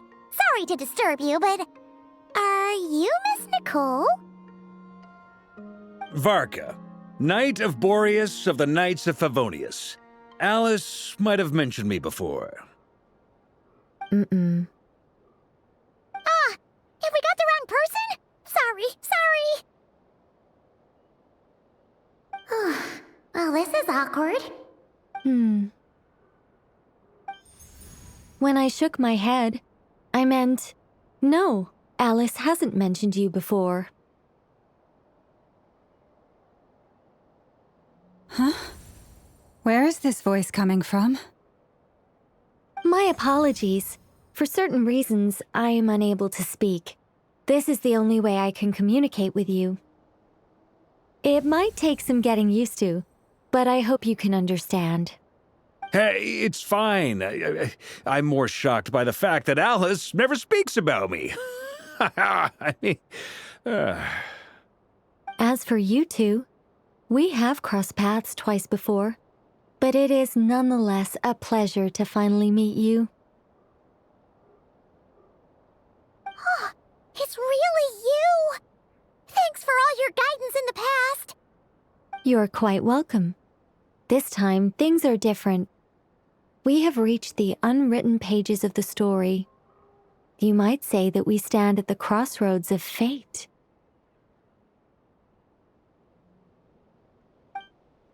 Now then, allow me to formally introduce myself. My name is... No, stop! Alice! I can't believe it! I had a whole speech prepared. I'd agonized over every single word. She always picks the worst moments to ruin other people's plans. I'm so sorry about that. Alice took the liberty of devising some bespoke self-introduction magic for each member of the Hexenzirkel. But I could have sworn I deleted all of the triggering conditions for it. How did it bypass everything? Oh gosh, this is so embarrassing. This is a very different side of Nicole than what we're used to. Is she not used to face-to-face interactions? Don't worry about it. We've seen that introduction magic once already, so it wasn't too much of a shock. Please go on, Miss Nicole. We'd love to hear what you have to say, or, well, communicate. Huh? Are they talking to this lady? But... Will you all promise to forget that horrendously embarrassing introduction? sorry, embarrassing. When?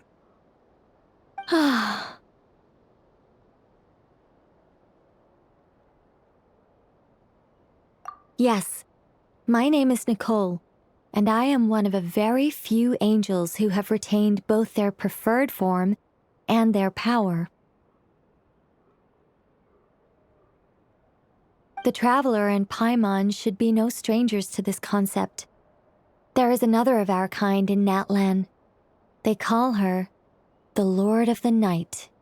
All right! Paimon remembers her! Yes. Well, I have retained more of my power than she. It's because I don't have a long-term duty to fulfill. To be more specific, no. We'll be here all day if I get into the specifics. Moving on. If I'm not mistaken, you are here because you wish to learn how one might reach the moon beyond the sky. That's right. Is that something you can give us any guidance on? Yes, I do know a way. It began with the Hyperboreans, who lived after the War of Funerary Flame. Blank looks. Maybe I should start with the background of the war. Or maybe not. It shouldn't be an issue. I'll fill in the gaps for you when we have more time. Anyway, after that war ended, the three moons retreated to beyond the false sky. The Hyperboreans were humans I once aided. They accepted the civilization and creations bestowed upon them by the angels. But despite accepting many blessings of the angels, many among them still held on to their faith in the moons. They were reluctant to accept the new order. Even after the War of Funerary Flame, they sought to contact the moon goddesses beyond the sky and receive their guidance. But all three had passed away by that point.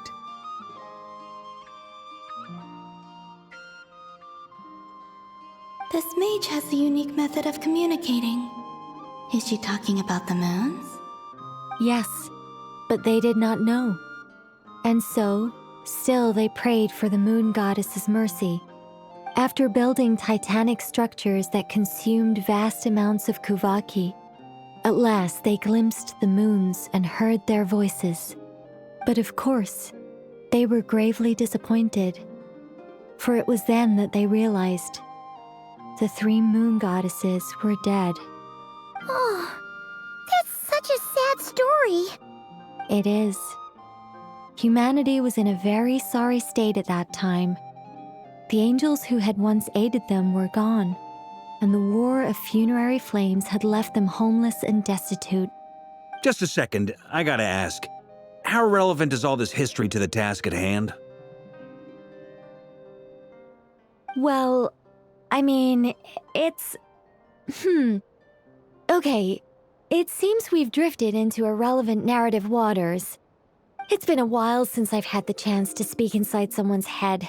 As soon as I got started, I lost control and the words just flowed out like a waterfall.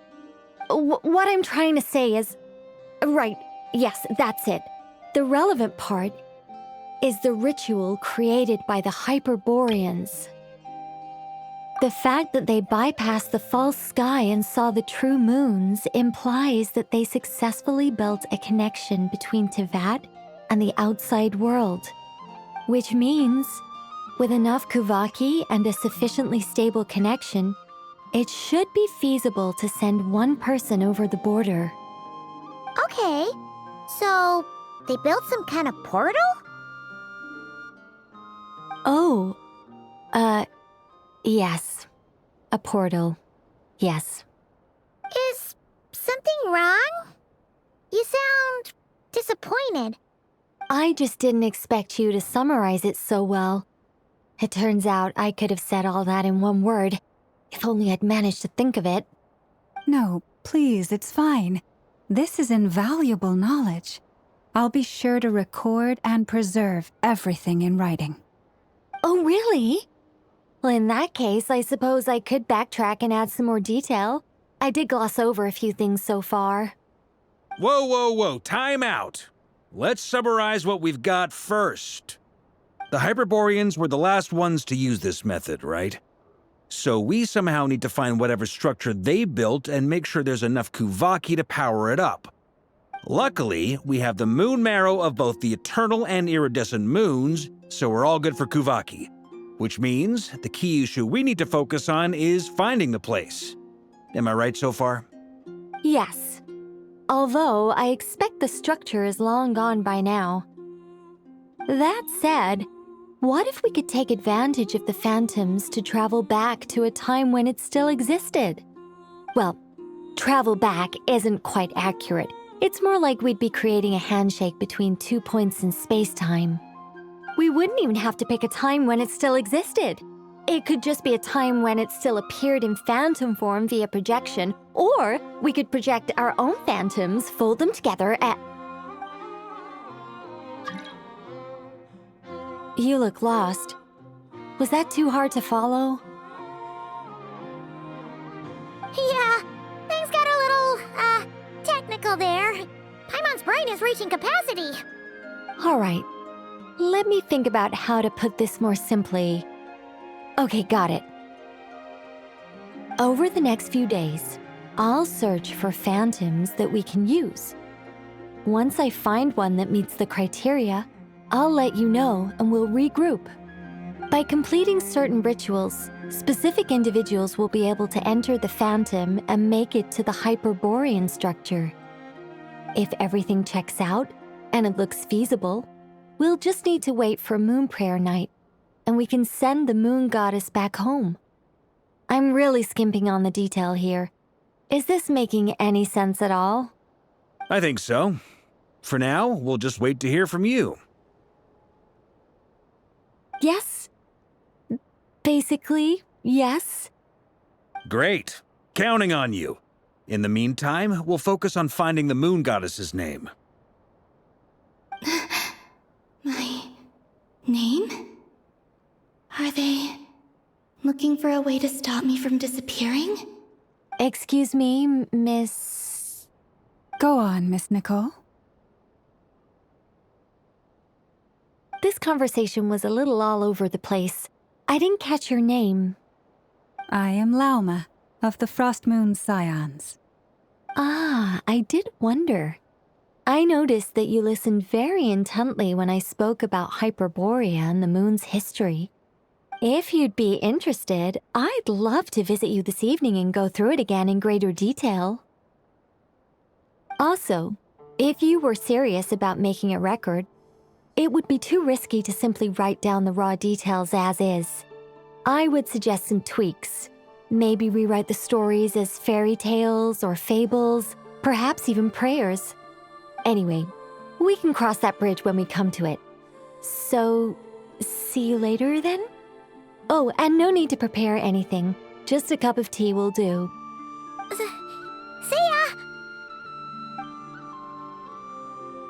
She seems friendly. It's just... It's so nice to find someone who's actually willing to listen. I've been dying for a chance to finally go through all this systematically from start to finish. Any longer and I'd probably start forgetting it. Now Paimon gets why Alice told us to mind our heads. Ha ha ha ha, what did I tell you? A lot of quirky people in Alice's orbit. Now then, the next order of business is, where do we start looking for the Moon Goddess's name? Maybe the rest of what Nicole has to say might give us some clues. Once I've heard her out, I'll summarize the salient points and share them with you all. I'm also inclined to review our other documents. Yes, our faith was first established by our Hyperborean ancestors, but many of the more factually accurate records are from after Kutar's birth. Sounds like we're gonna follow Columbina's journey through Devat, huh? In that case, we'll start by heading to the Frost Moon Enclave. Sounds like a plan. Take this with you. I'll see about getting in touch with the Fatui. It'll probably just be Arlecchino and Sandroni again. They're the only ones who would want to help. Thank you, Mr. Varka. Don't mention it. Honestly, I'm more comfortable dealing with the Fatui than prying into the details of a young lady's childhood. Catch you later. I should follow them, just in case there's some way that I can help.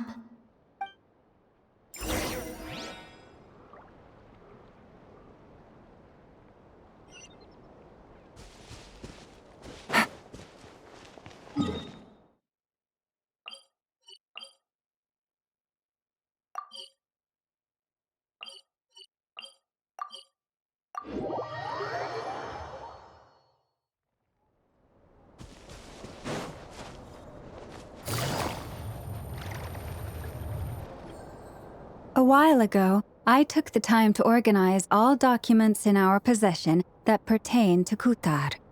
What you see here is the material I consider reliable. You're saying there's unreliable material too? Yes. Most of the information we have was transmitted through an oral tradition.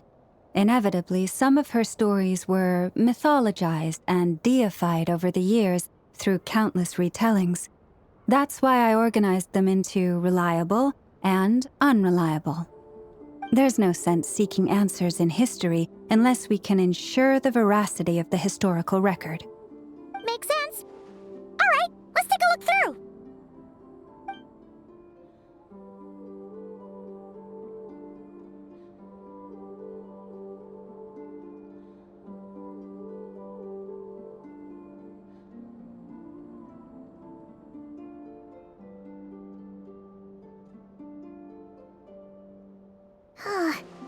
Almost all these records refer to Kutar instead of Columbina. Although neither of those is her real name. Paimon's not sure what point she's trying to make. What we can gather from these records is that the Frost Moon Scions worshipped her as a god, placing impossible expectations upon her. I cannot fault them for their earnest faith, but for all their devotion, worshipping her day in, day out changed nothing. I imagine that none of it resonated with Columbina. It wouldn't surprise me if, even back then, she had already begun to reject the name Kutar and everything it represented. Lama speaks the truth. When I heard them call upon Kutar with hope and expectation in their voices, they may as well have been calling upon somebody else.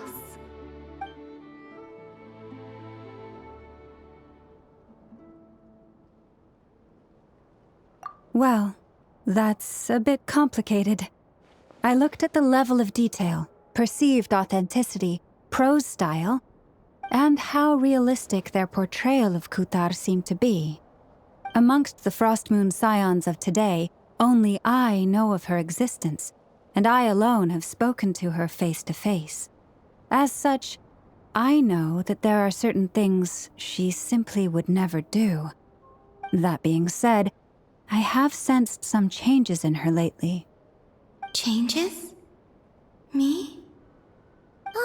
Seems like this is getting us nowhere. For what it's worth, why don't we check the unreliable sources too? Sure. Give me a moment.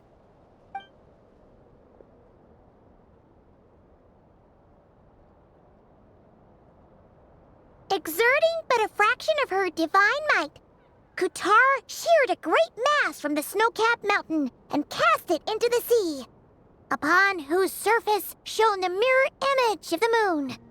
Thus was formed the island of Hisi. Yeah, right. That doesn't even begin to pass the sniff test. The 3 moons are naught but lies through and through. Only one moon has ever shone for us, and Kutar is her name.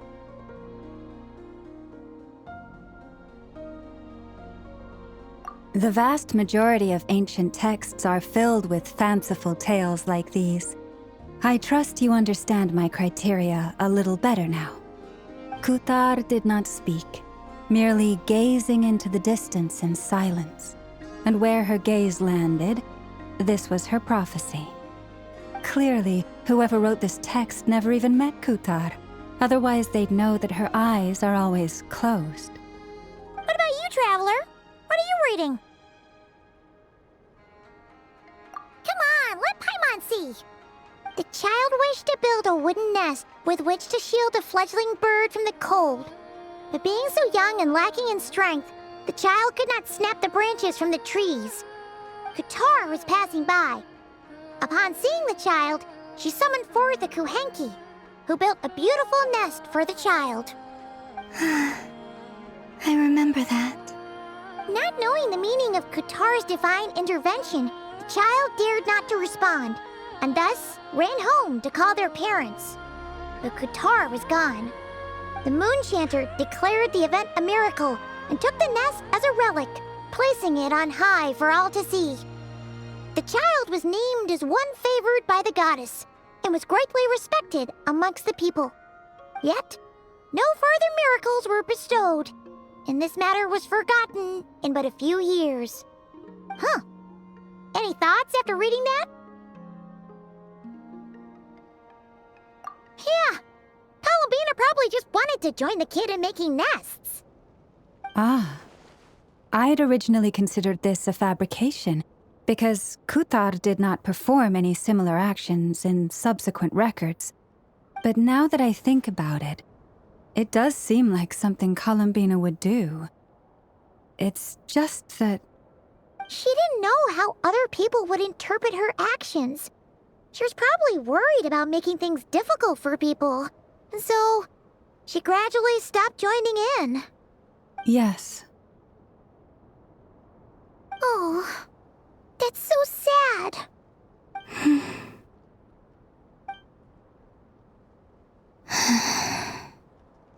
And now, I can make no such gestures of warmth, even if I want to.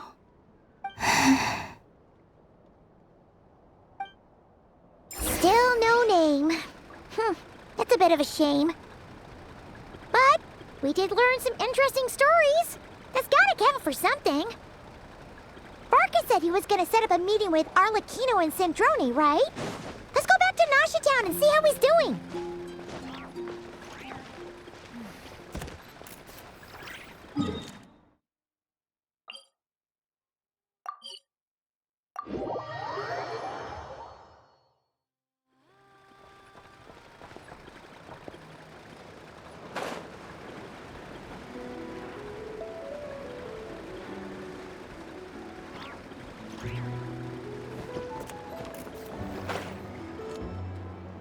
Let's see.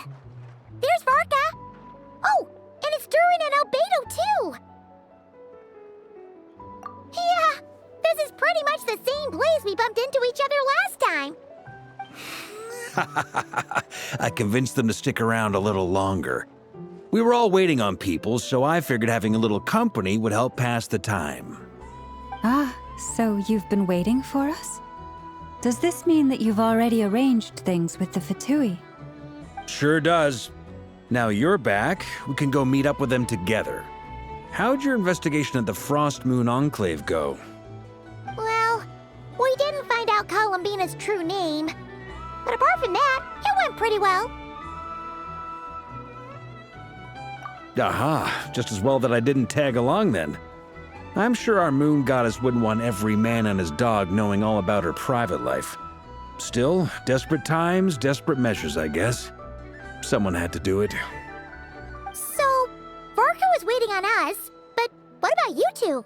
Are you waiting for Alice? Oh, no, we already met with her. We discussed that experiment I mentioned to you last time. Oh, and she also handed me this communication device.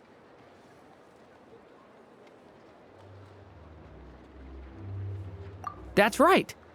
I understand she informed you about the relationship between the phantom phenomena and Tevat's borders, yes? She wants me to help her with some more experiments on that front. She said that she'll contact me through this device with more information. Ah, I see. Following instructions and making observations. Pretty common research method. Takes me right back to Albedo's lab. Wait, then who exactly are you meeting? Someone you know. Albedo's met him too. But I don't think Miss Lauma or the Grand Master have been introduced. Introductions are overrated, especially in cases like this. It's you! So? It's not like the Academia has prohibitions against going abroad. Also, I applied for leave. I've been writing to Hat Guy since obtaining a human form. I've already brought him up to speed on everything that's been going on in Nodcry. Hat Guy? Turns out, I actually have heard that name before. Oh? Then why did you react the same way I did? I only knew the name, not the fella. But since we're all here, let's do some introductions for what it's worth. I'm Varka. Grand Master of the Knights of Favonius. Lauma, Moon Chanter of the Frost Moon Scions. And I'm a Driosh from the Vahumana Darshan of the Sumeru Academia. Hat guy. Good to see you again, Mr. Guy. I believe we last saw each other on the boat ride here.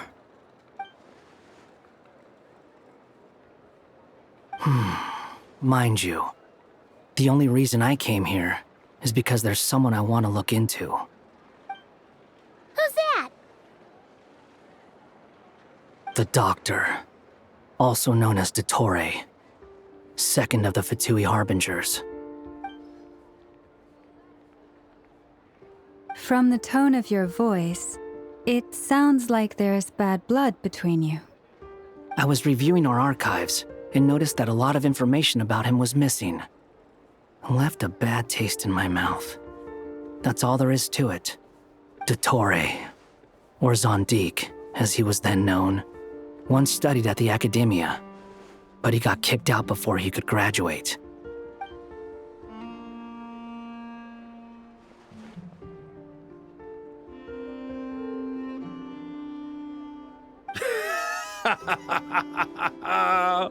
So the Harbinger's #2 man is a college dropout? How embarrassing for them. Last we heard, he was planning something. We actually heard that a few times before, even coming to Nocturne, but we haven't seen a trace of him since we got here. He only appears when something interests him.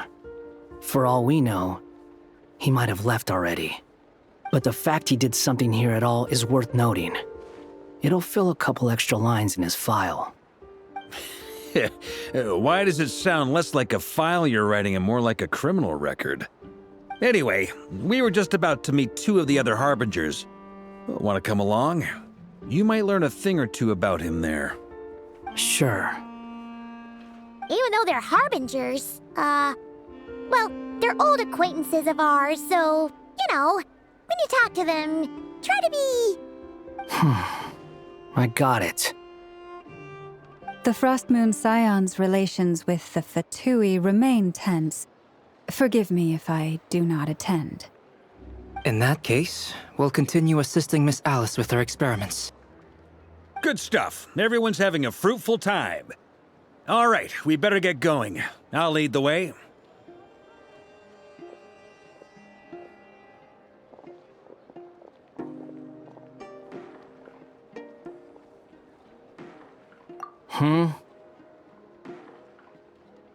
Well, yeah, that's obviously part of it. But I'm not the only one who has a score to settle with him. Neither you, nor Lesser Lord Kusanali, nor I want to see him meddling with things again.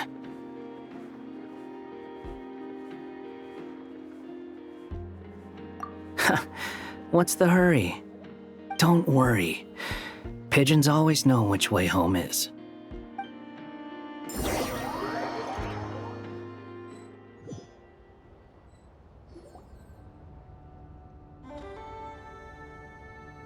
You made it. Who is this? A scholar from Sumeru. They call him Hat Guy. He's an old friend of the Travelers. Wait, this is the Academia representative you wrote about? He doesn't exactly look the part. I believe this will prove my identity. You'll notice it bears the seal of the Sanctuary of Surasthana. Well, what do you know? So it does. All right then. My mistake. It's fine. I expected as much. What? So as I mentioned in my letter, the Academia's got its eyes on Dottore. But this matter remains top secret. Apart from those assisting in the investigation, the fewer people who know, the better. If anyone asks, I'm here in Nocturne to pursue my personal academic interests. Gotta say, Varka, you did pretty well to keep all this under wraps for so long. Sounds like you got in touch with the Academia about this way back. You flatter me.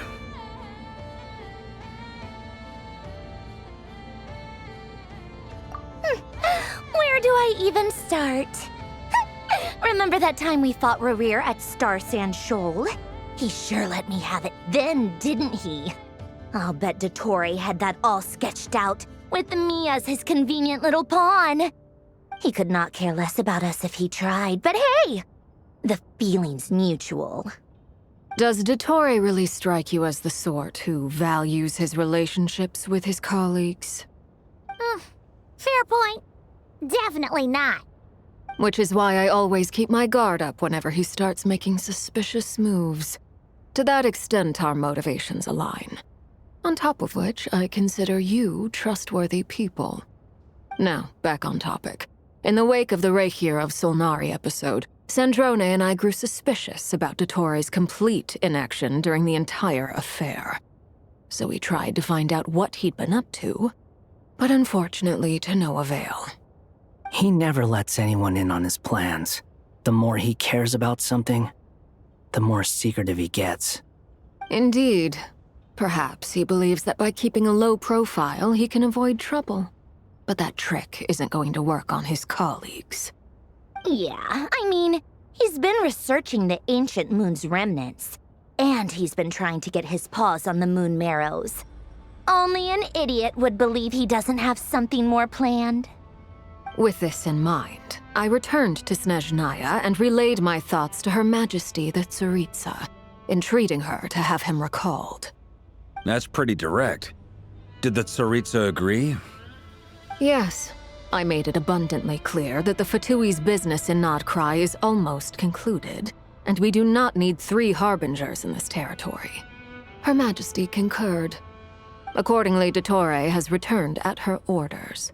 I imagine he is continuing with experiments, which no one besides he would ever have any interest in. Common sense might mean nothing to him, but he's not stupid. He knows that no good can come from opposing the Tsaritsa.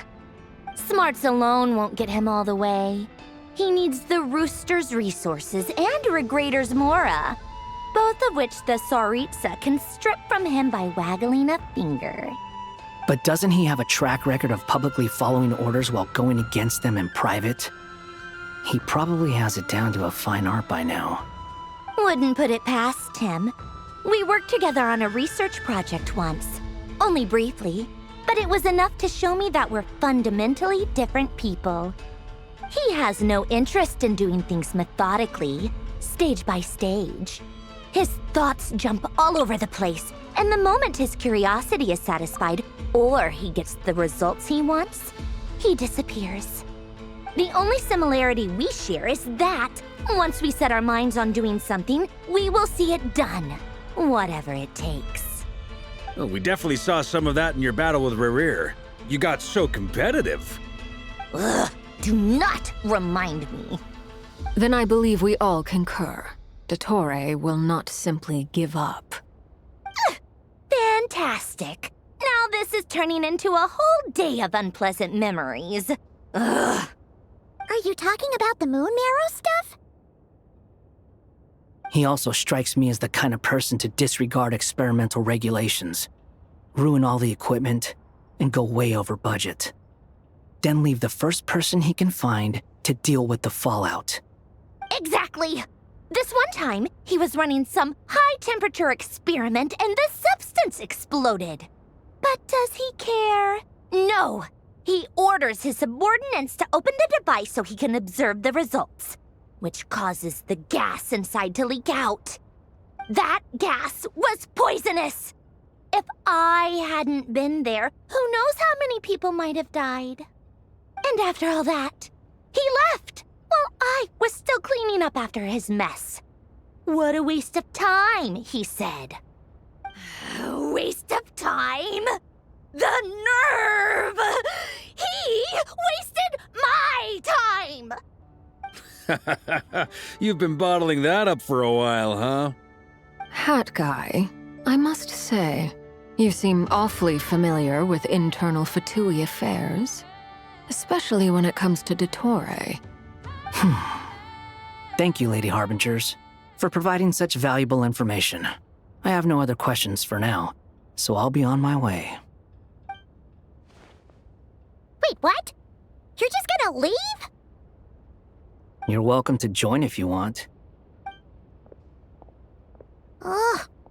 Just when Paimon thought he'd finally mellowed out. He makes quite the impression. I'll say. I've met tons of headstrong people, but not many of them would join me in bad-mouthing Dottore. Anyway, back to the main agenda. Barca, you said that Columbina has gone missing? Or rather, disappeared.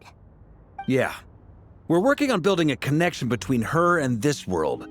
The simplest method is to find out her real name.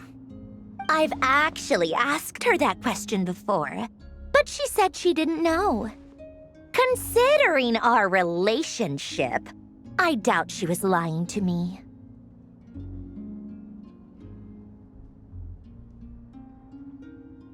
As far as I recall, she was never dispatched by Her Majesty to claim a gnosis or anything like that. The Tsaritsa's plans had long contained a place specifically for her. I always thought that was weird. What could she do that the rest of us couldn't? Knowing what we do now, it's probably something related to Kavaki, right?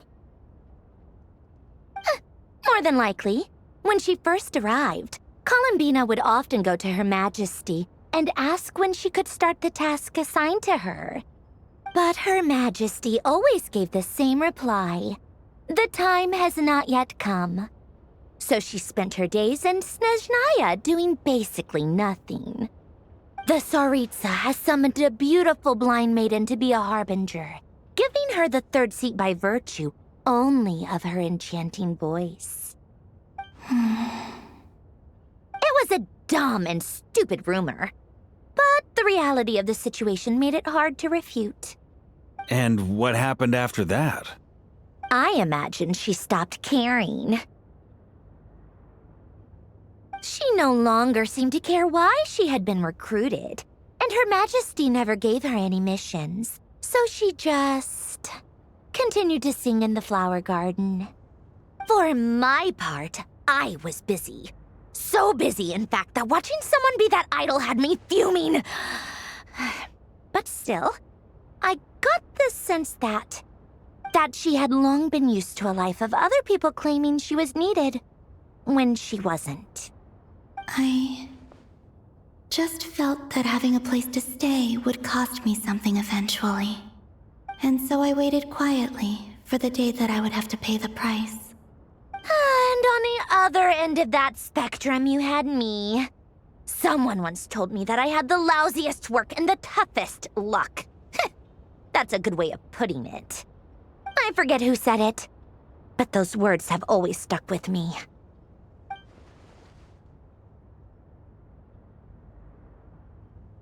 But you've done your job exceptionally well all this time. Because at heart, you are a conscientious person. What is it? Something come to mind?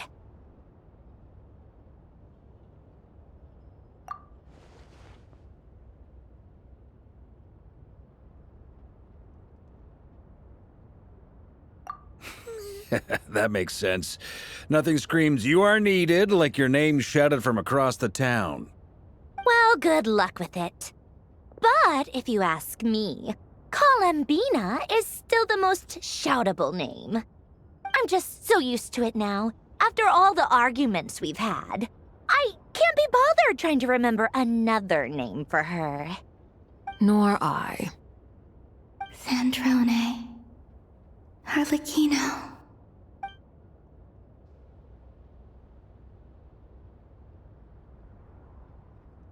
Huh! It's a Sealy! Does that mean Nicole has news for us? Ladies, I thank you for your hospitality. If the chance ever comes up, I definitely owe you both a drink sometime. I'm sure it will. You can make your own way out. Heck, you've been here enough times, you probably know your way around better than I do. Okay! Time to do what adventurers do best. Follow that Sealy!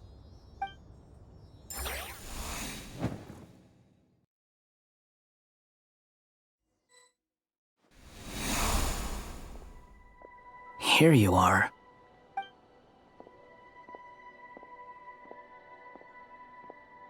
Oh, hat guy. How come you're back so soon? Did things go all right with the Fatui? Fine. Dotori's been summoned home by the Tsaritsa. Couldn't get much more than that. How about you? Any progress with the investigation? Unfortunately not. We've tried everything. Different phantoms, different locations, different points in history. But the results are the same each time. Abyssal monsters roaming the land. People crying out in despair, with no hope of being rescued. Every time I see it, I can't help but think, is this what it was like in Mondstadt when Dragonspine Durin attacked? And if I fail in the task I've been given, will I create yet another tragedy? That's just meaningless speculation. When we encountered similar phenomena previously, I tried to interfere with those illusions, using sounds and lights to guide them. However, we could not change their fates. At most, we were able to extend their existences. The events of the past are like fate that has been written into Irminsul. There isn't a living thing in Teyvat that can escape its past. But Miss Alice instructed us to try to find ways to change the outcome that these phantoms face. It's an impossible task. Can't you just refuse? Since she asked us to do this, I feel like it can't truly be impossible. Or if it is, well, mages can make the impossible possible. I could not have been born as Durin otherwise. But you also said that your past 39 attempts were fruitless. That's true. But you're still going. Yes. After this many futile attempts, surely you realize that you're not doing this because you still believe what some mage told you. It's because you want her hypothesis to come true. It's something you wish for deep inside. So, think for yourself about what you want to do. As long as you don't believe it's futile, it isn't. Yeah. Previous experience indicates that we cannot touch the phantoms, which limits the effectiveness of our interventions. If we want to clear this hurdle, we need to break this rule somehow. Same thought here. Following the same rules means repeating the same failures. Reducing ourselves to mere playthings of fate. So you mean we need to figure out a way to make contact with them despite knowing that we can't? Yes, and I suspect that's something only you are capable of. Everything in Teyvat is logged in Irminsul, but the withering that once occurred in Sumeru was a sign that the Great World Tree was being corrupted. This corruption allowed things that should not have existed in Teyvat to appear. This is tantamount to rewriting reality to an extent. You're saying abyssal power might be able to affect those phantoms? No one's ever tried it before. If you're gonna try it, it'll take courage. And you have to be confident that you can control it. Is anyone there? Has anyone seen my daughter? She's missing. I have to find her. I hear someone inside. Spargana? Are you in there? Ah!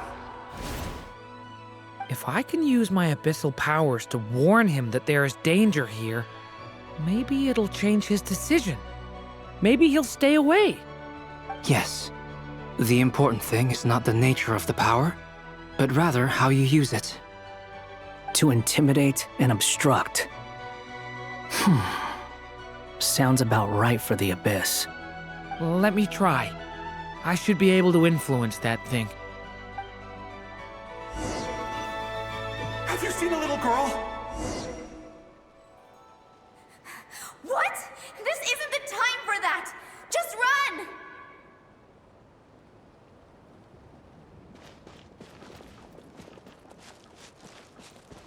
I hear someone inside. Spargana? Are you in there? Where are all these monsters coming from?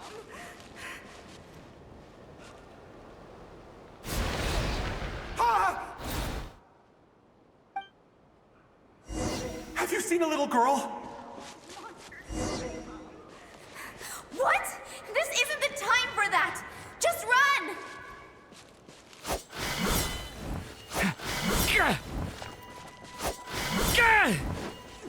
I hear someone inside. Spargana? Are you in there? What is this? Looks dangerous. I should get out of here.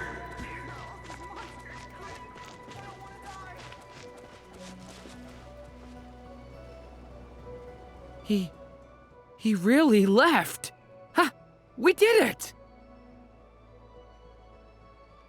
Don't celebrate too soon. Follow him. See what he does next. Monsters approaching from the front. You need to stop them and create an opportunity for him to hide.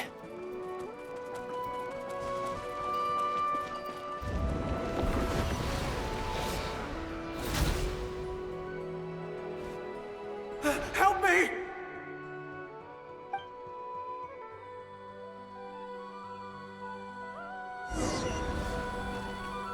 Monsters approaching from the front. You need to stop them and create an opportunity for him to hide.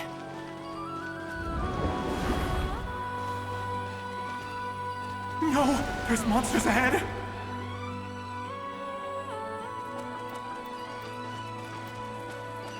Wait, is that the barrier I saw earlier? Why is it appearing now? It's as if someone's controlling it.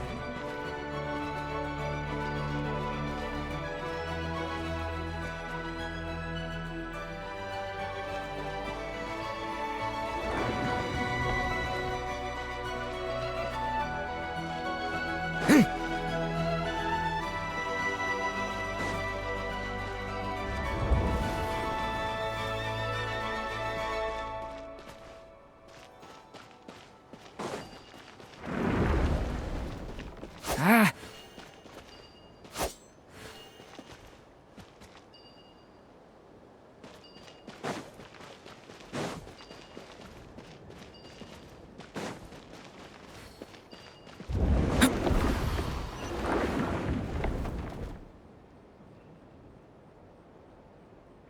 The monsters are gone. Is it safe now?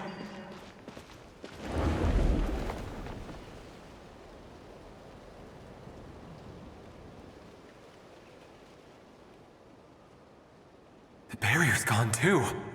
How odd. Anyway, I guess I'll keep going.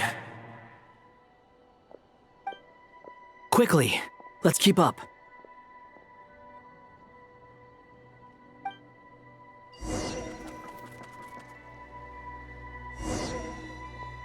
Wait, there was someone else here? Don't go any further. We've got anti-monster traps laid out everywhere. But my daughter must just be up ahead. I have to go. This way's blocked.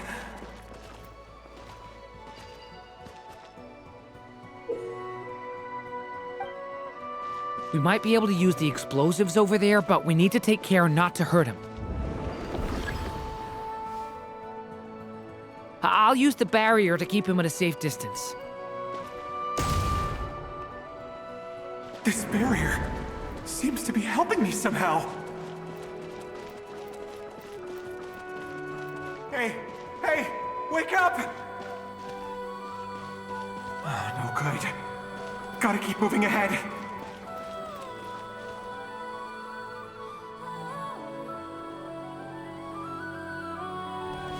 So many monsters! There's still a chance, Durin. Use the traps.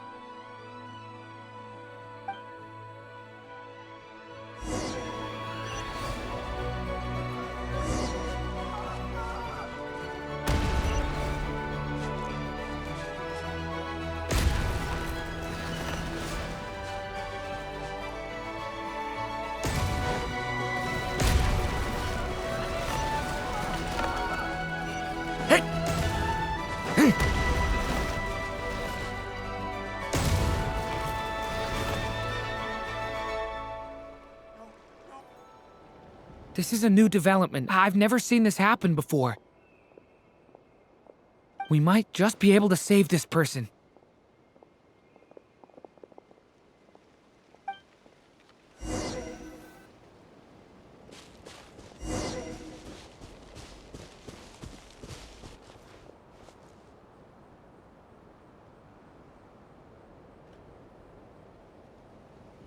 Hello there. Have you seen my daughter? Spargana's her name. She's carrying a large backpack. Get out while you still can, you fool. You won't find any survivors here. But I can't just leave her here. She must be so scared right now. Sorry. Wish I could help, but I haven't seen her. You'll just have to keep looking. Okay, thank you. If I do find her, I'll get her to shelter and come back for you. Don't bother. I've got nowhere left to go.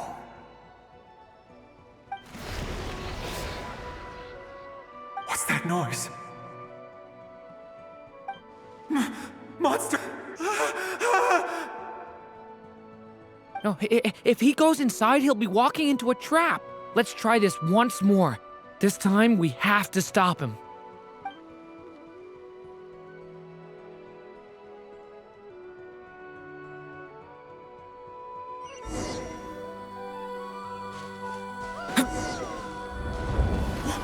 Why? How will I know where Spargana's gone like this? You know what? I'll trust this strange barrier. It's gotten me this far after all.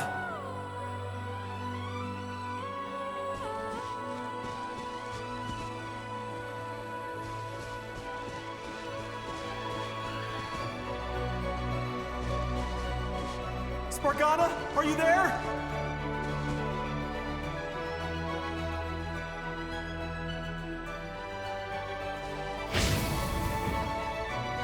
Thunder!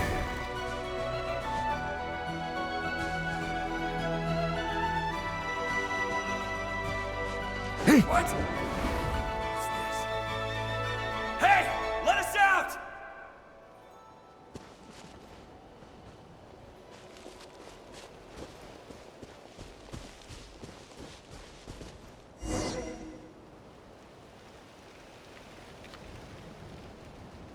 Huh?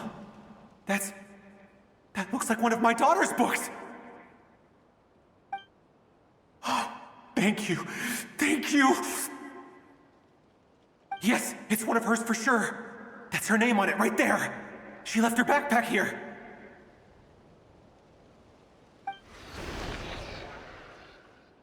Durin, just like last time. Use the explosives.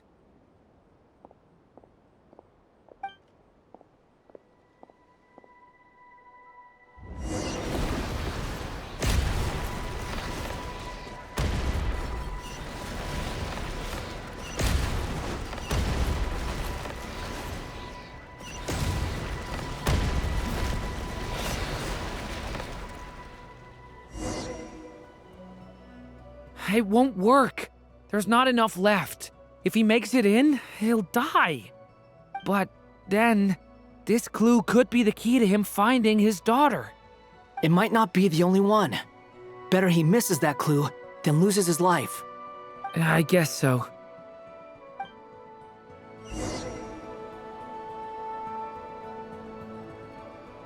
Stop him, Durin. We can't let him get any further in.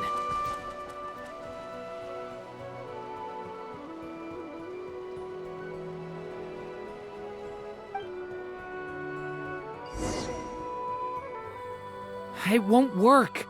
There's not enough left. If he makes it in, he'll die.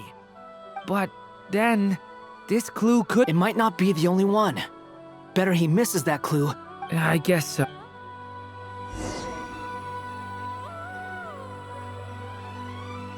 Stop him, Durin. We can't let him get any further in. That's my daughter's book! She's passed this way! Why? Why won't you let me go in? I've searched and searched and searched just for this!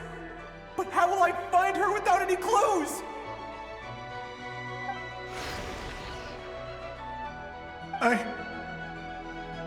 I no longer have anywhere else to go.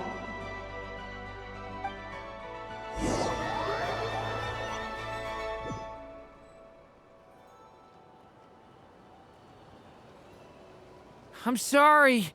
I'm so sorry. He refuses to go anywhere else. Whether he opens this door or not, all that awaits him now is death. We couldn't change his fate. Albedo? Hat guy? Let's try one more time. I don't know how we're gonna do this, but I don't want to give up either.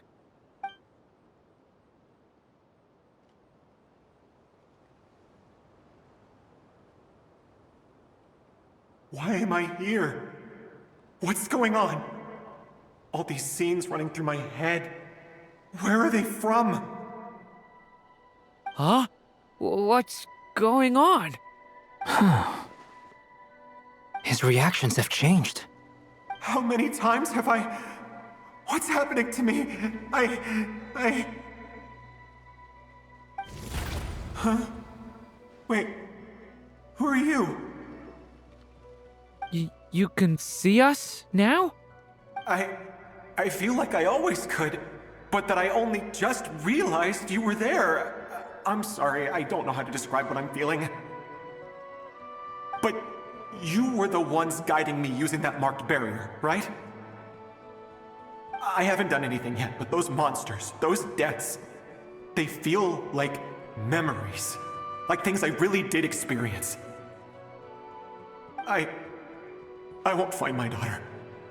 In fact, I'll ultimately die trying to find her. Isn't that right?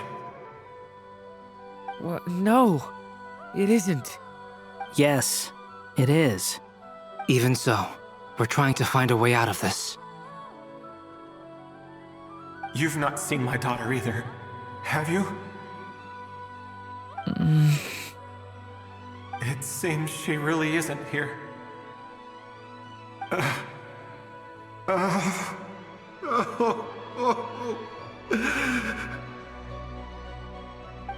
I'm sorry we couldn't help you.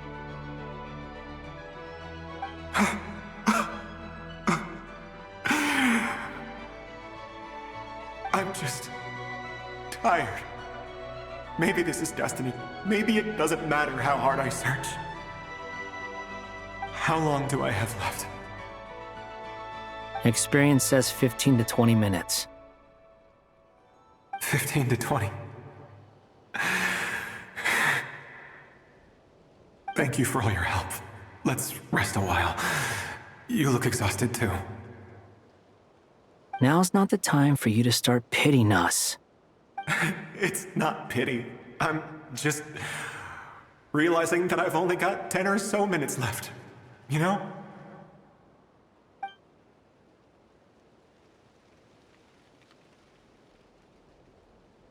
You say you're from Mondstadt, yes? A place with windmills, where people enjoy limitless freedom?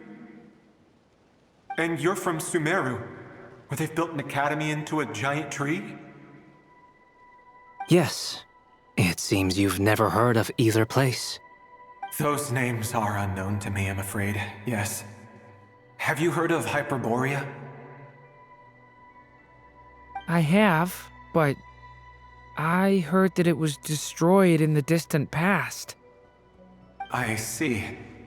That was where my ancestors once lived. What about Delphi Pytho? Was it later rebuilt? I've never heard that name. Then what about Salvindagnir? I have seen that name on stone tablets on Dragonspine. But I'm afraid the only things left of that place are its ruins. I see. Sure enough, there was no way to turn this around, huh? I'm sorry. I was the one who asked to chat, but it seems like we're too many ages apart. There's barely any common ground to start from. It's all right. We did hear something new, at least. From how you speak of your lives, things must be going all right for you, I guess. They are. Mondstadt is a place of freedom and happiness. There's a lot of good people in the church and the Knights of Favonius, and even outsiders find that it's an easy place to feel at home. We have festivals a few times a year. Everyone gets together to drink, sing, and be merry. Sumeru is a lot more uptight. Not really the kind of place where you can relax. It's a nation fraught with problems wherever you look.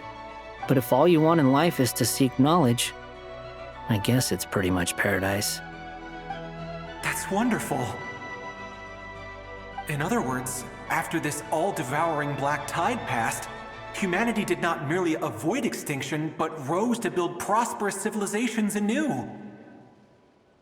I mean, I can see you all right now. That must mean the future isn't a total mess, right? That's true. Well, time's almost up. Let's part ways, I think. Might be best if you don't waste too much time on me. The chances are slim, I know, but I'd like to spend these last few minutes looking for Spargana. If things work out, I'd love to tell her about what I've heard. May we meet again. Well, or not, most probably. In that case, may your wishes come true.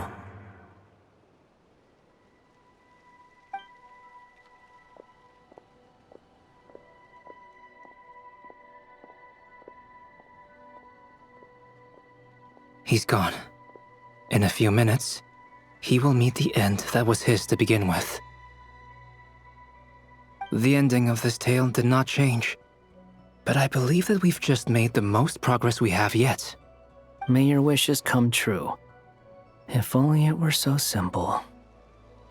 Hat Guy, could I ask you a question? You've never talked about your past.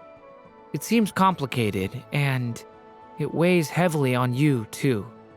Would you be willing to tell me about it? I mean, sometimes it's better to get things out in the open. Take that guy we try to help, for instance.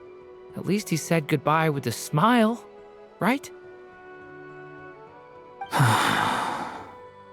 I know about Albedo's past. Our experiences are very similar, and he created me. As for you, you're my first friend, and you've witnessed every step I've taken. But by comparison, I know nothing about you. Either way, I mean, we're still best friends. But if I knew more about you, I might understand your thoughts a bit better.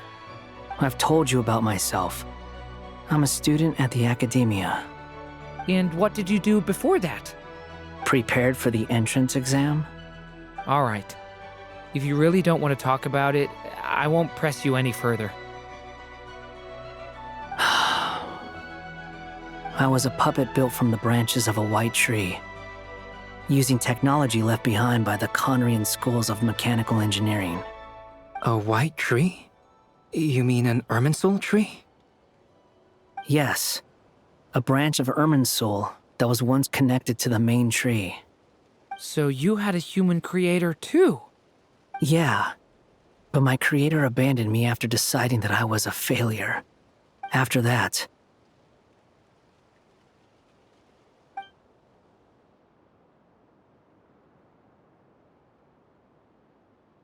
Durin. Resisting the influence of the Abyss, suppressing the urge to destroy, trying to do the right thing. None of these things are easy. But no matter how hard they are, trying to rewrite past wrongs is far harder. You asked me if you would create a new tragedy if you failed. I told you there was no point speculating about that. But the real answer is, yes, you absolutely will. Hat Guy. But at least you've got people here to help steer you away from the wrong path. So, just keep aiming towards the light. I will. I promise. All right, break time's over. Hello, Durin speaking. Hello, friends, it's me! What have you been up to, I'm detecting some unmistakable fluctuations here at the border. The amplitude isn't particularly high, but they're completely different signals from the ones before, and the scale is comparable to those I've detected previously. Alice, we were unable to save that person. However, he appears to have retained a portion of the memories gained through that cycle, and was able to hold a conversation with us. I see.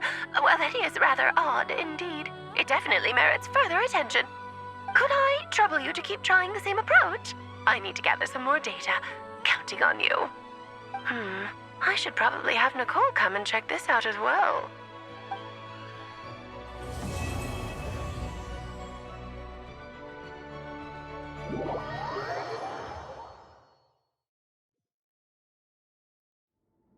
There you are. I was worried you might stop to collect treasure chests opened by the Seelie along the way. It would have taken you so much longer to get here. Another conversation I cannot hear. I am delighted to see that you understand what takes priority, and that your adventurer's instinct has not swayed your resolve. Really, I must applaud you for it. You should know. Paimon's head. Okay, I'll try and keep it short. My senses are telling me that this is where we shall find the entrance to the ruins. Oh, cool! Well, what are we waiting for? Let's open it up and see! Patience. This was a sanctuary of great importance to the Hyperboreans. A special process is required to open the gate. Oh! Like the place that housed the Eternal Moon's marrow?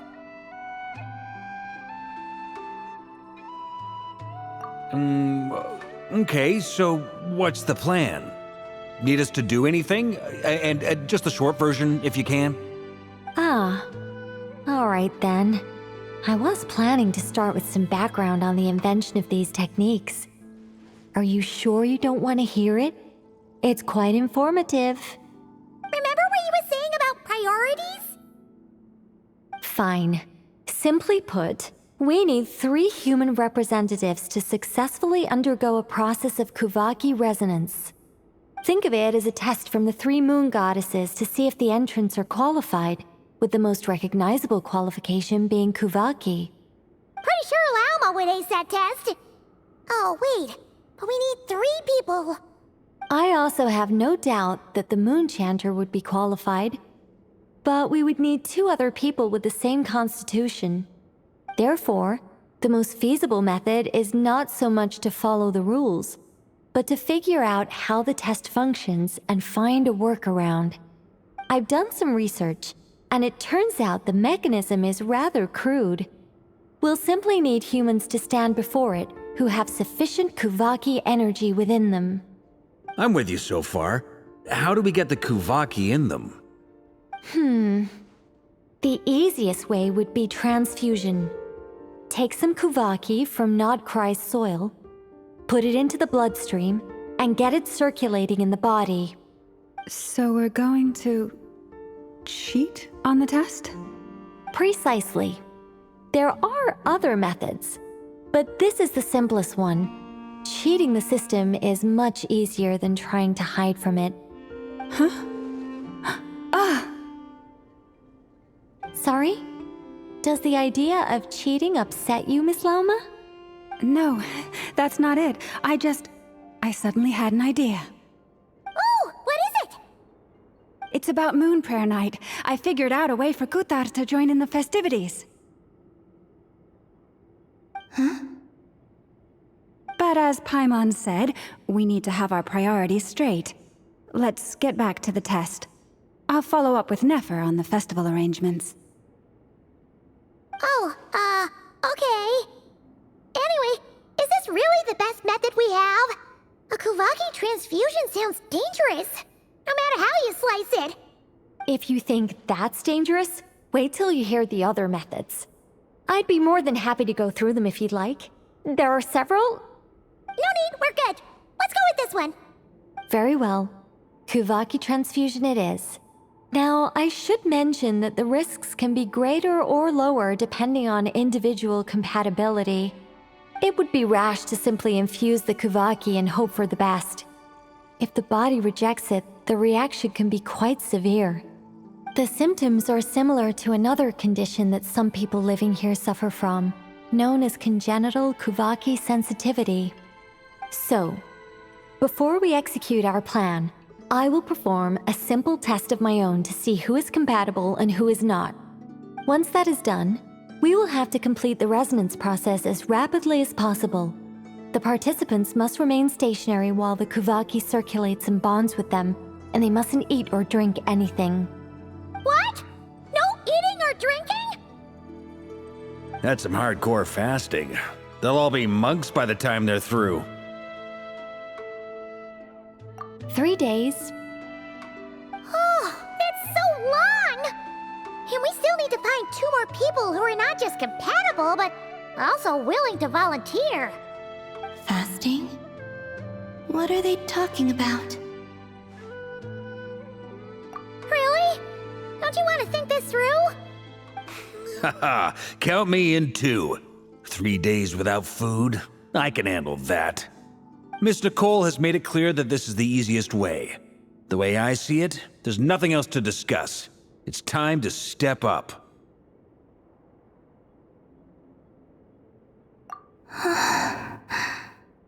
Yeah, you're right. In that case, Paimon volunteers to be captain of logistics. She'll keep the fires lit and grab some spare clothes to keep you comfortable. Then we'll start with you first, Traveler. Please step forward.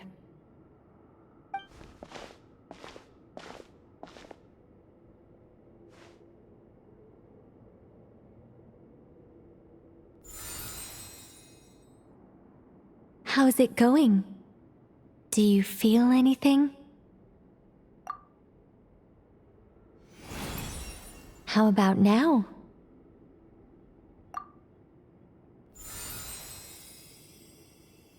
And now?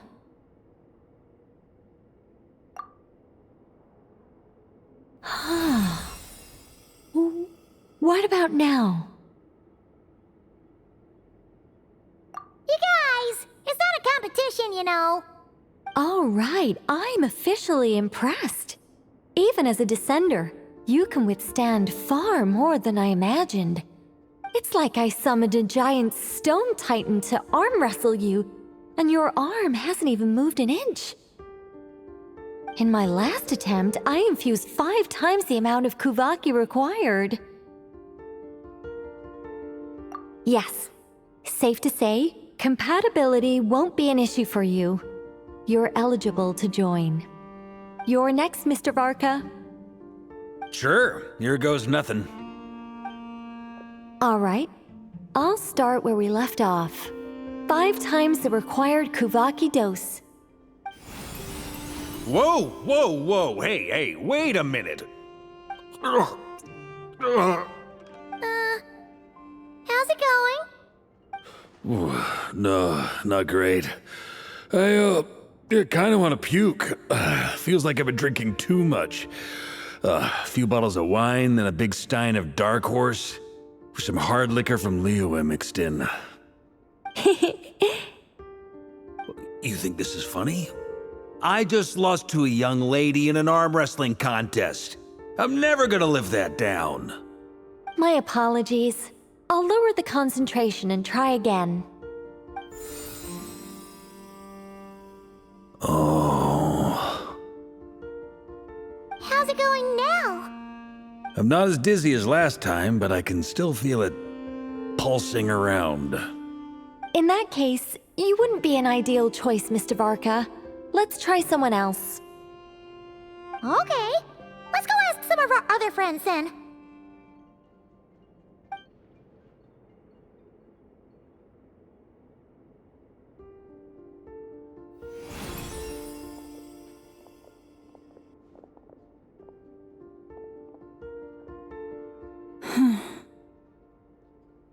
No surprises here, Miss Moonchanter. You're perfectly compatible. You may join.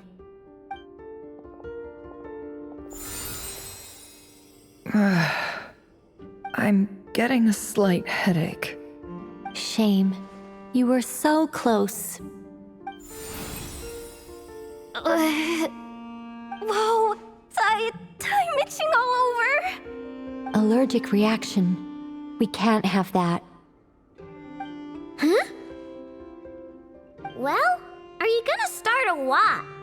The Hexenzirkel is an organization that cares for and protects children. We will not have them do dangerous things. Not even tests.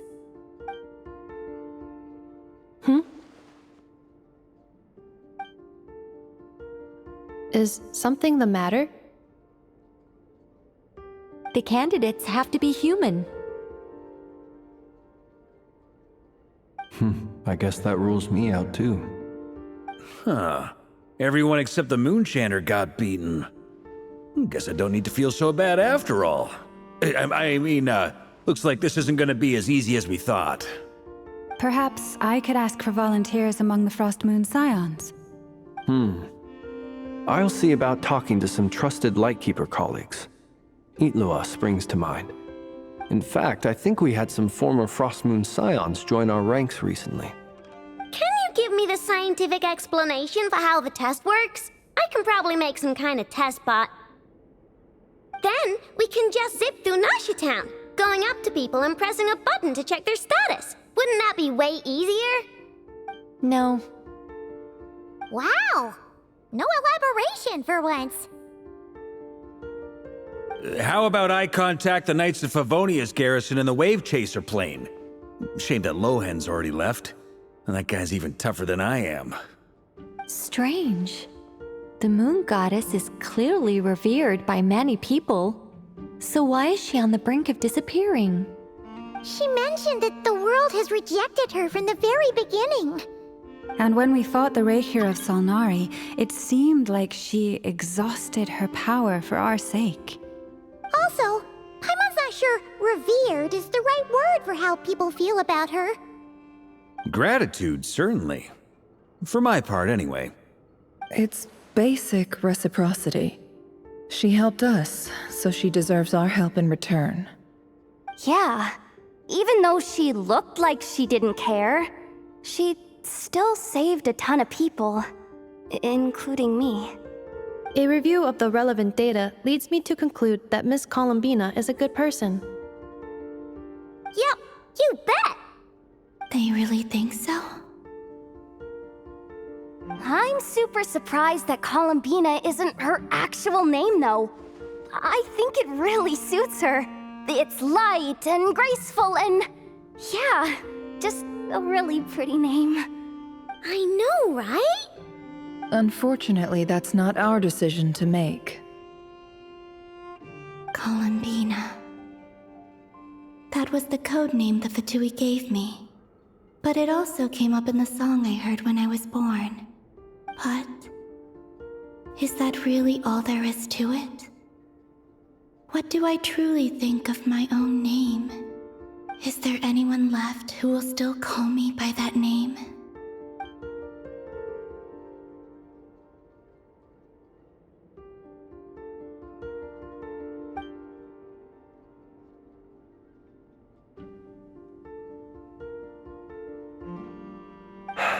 Moon Prayer Night is getting closer by the day. We're running out of time. We need to look for other candidates. Then allow me to try. Huh? What are you doing here? You contacted your friends via the Adventurers Guild. Sandrone has been keeping an eye out for something like that, so she informed me. Since I have the ability to accommodate a moon marrow, I should prove to be a suitable candidate. Arlecchino. When can we begin? I see. We can begin right away.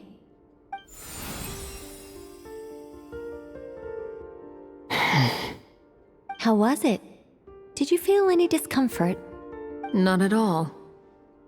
Then it seems we shan't need to look for additional candidates after all. Great! Cool. Alright, like Paimon said, the rest of us can take turns making sure the three of them stay warm and comfy. Then, my job is to take care of the caretakers. I will ensure everyone receives food and accommodation. I'm ready as well.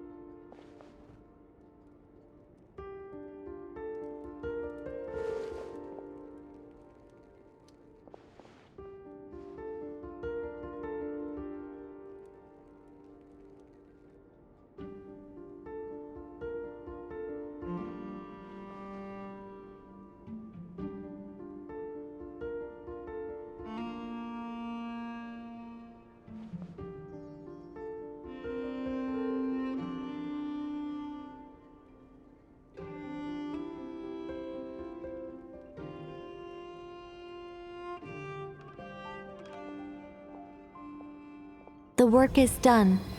The sacred scroll shut. The stars grow dim, the people silent. The white sun sets, the silver moon rises. O path to the temple, appear now before us.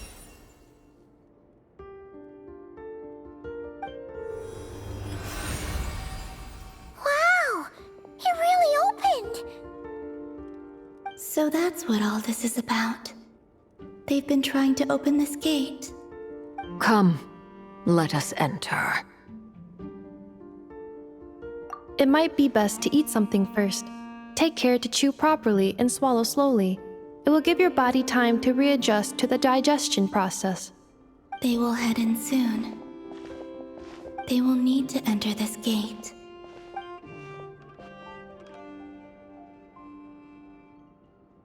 Huh? I cannot pass through. Is it because I have no physical body? It has been 3 days. My strength has all but completely faded. Can I really hold on until Moon Prayer Night?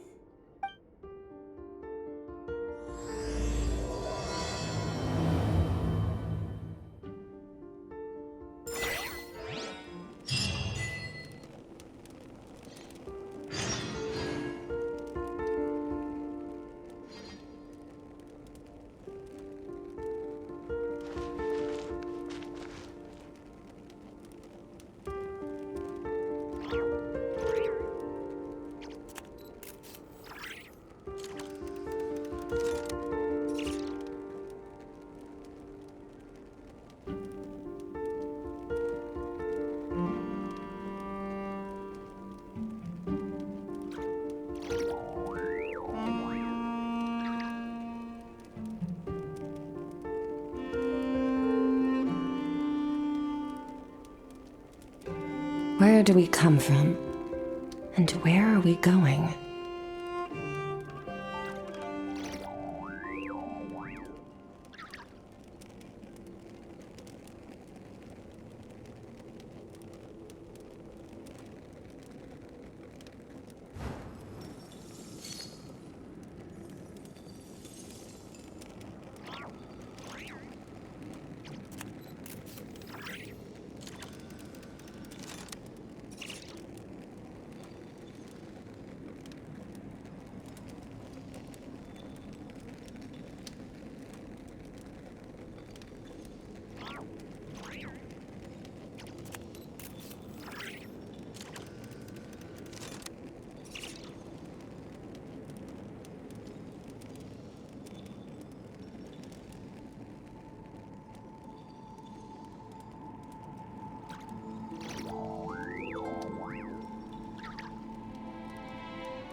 The abyss is like the world's shadow. It's always there, and it will never perish.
I have confirmed that you are all in good health.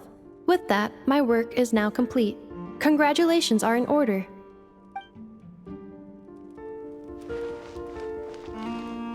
It's good to know you're all well. Puts me at ease.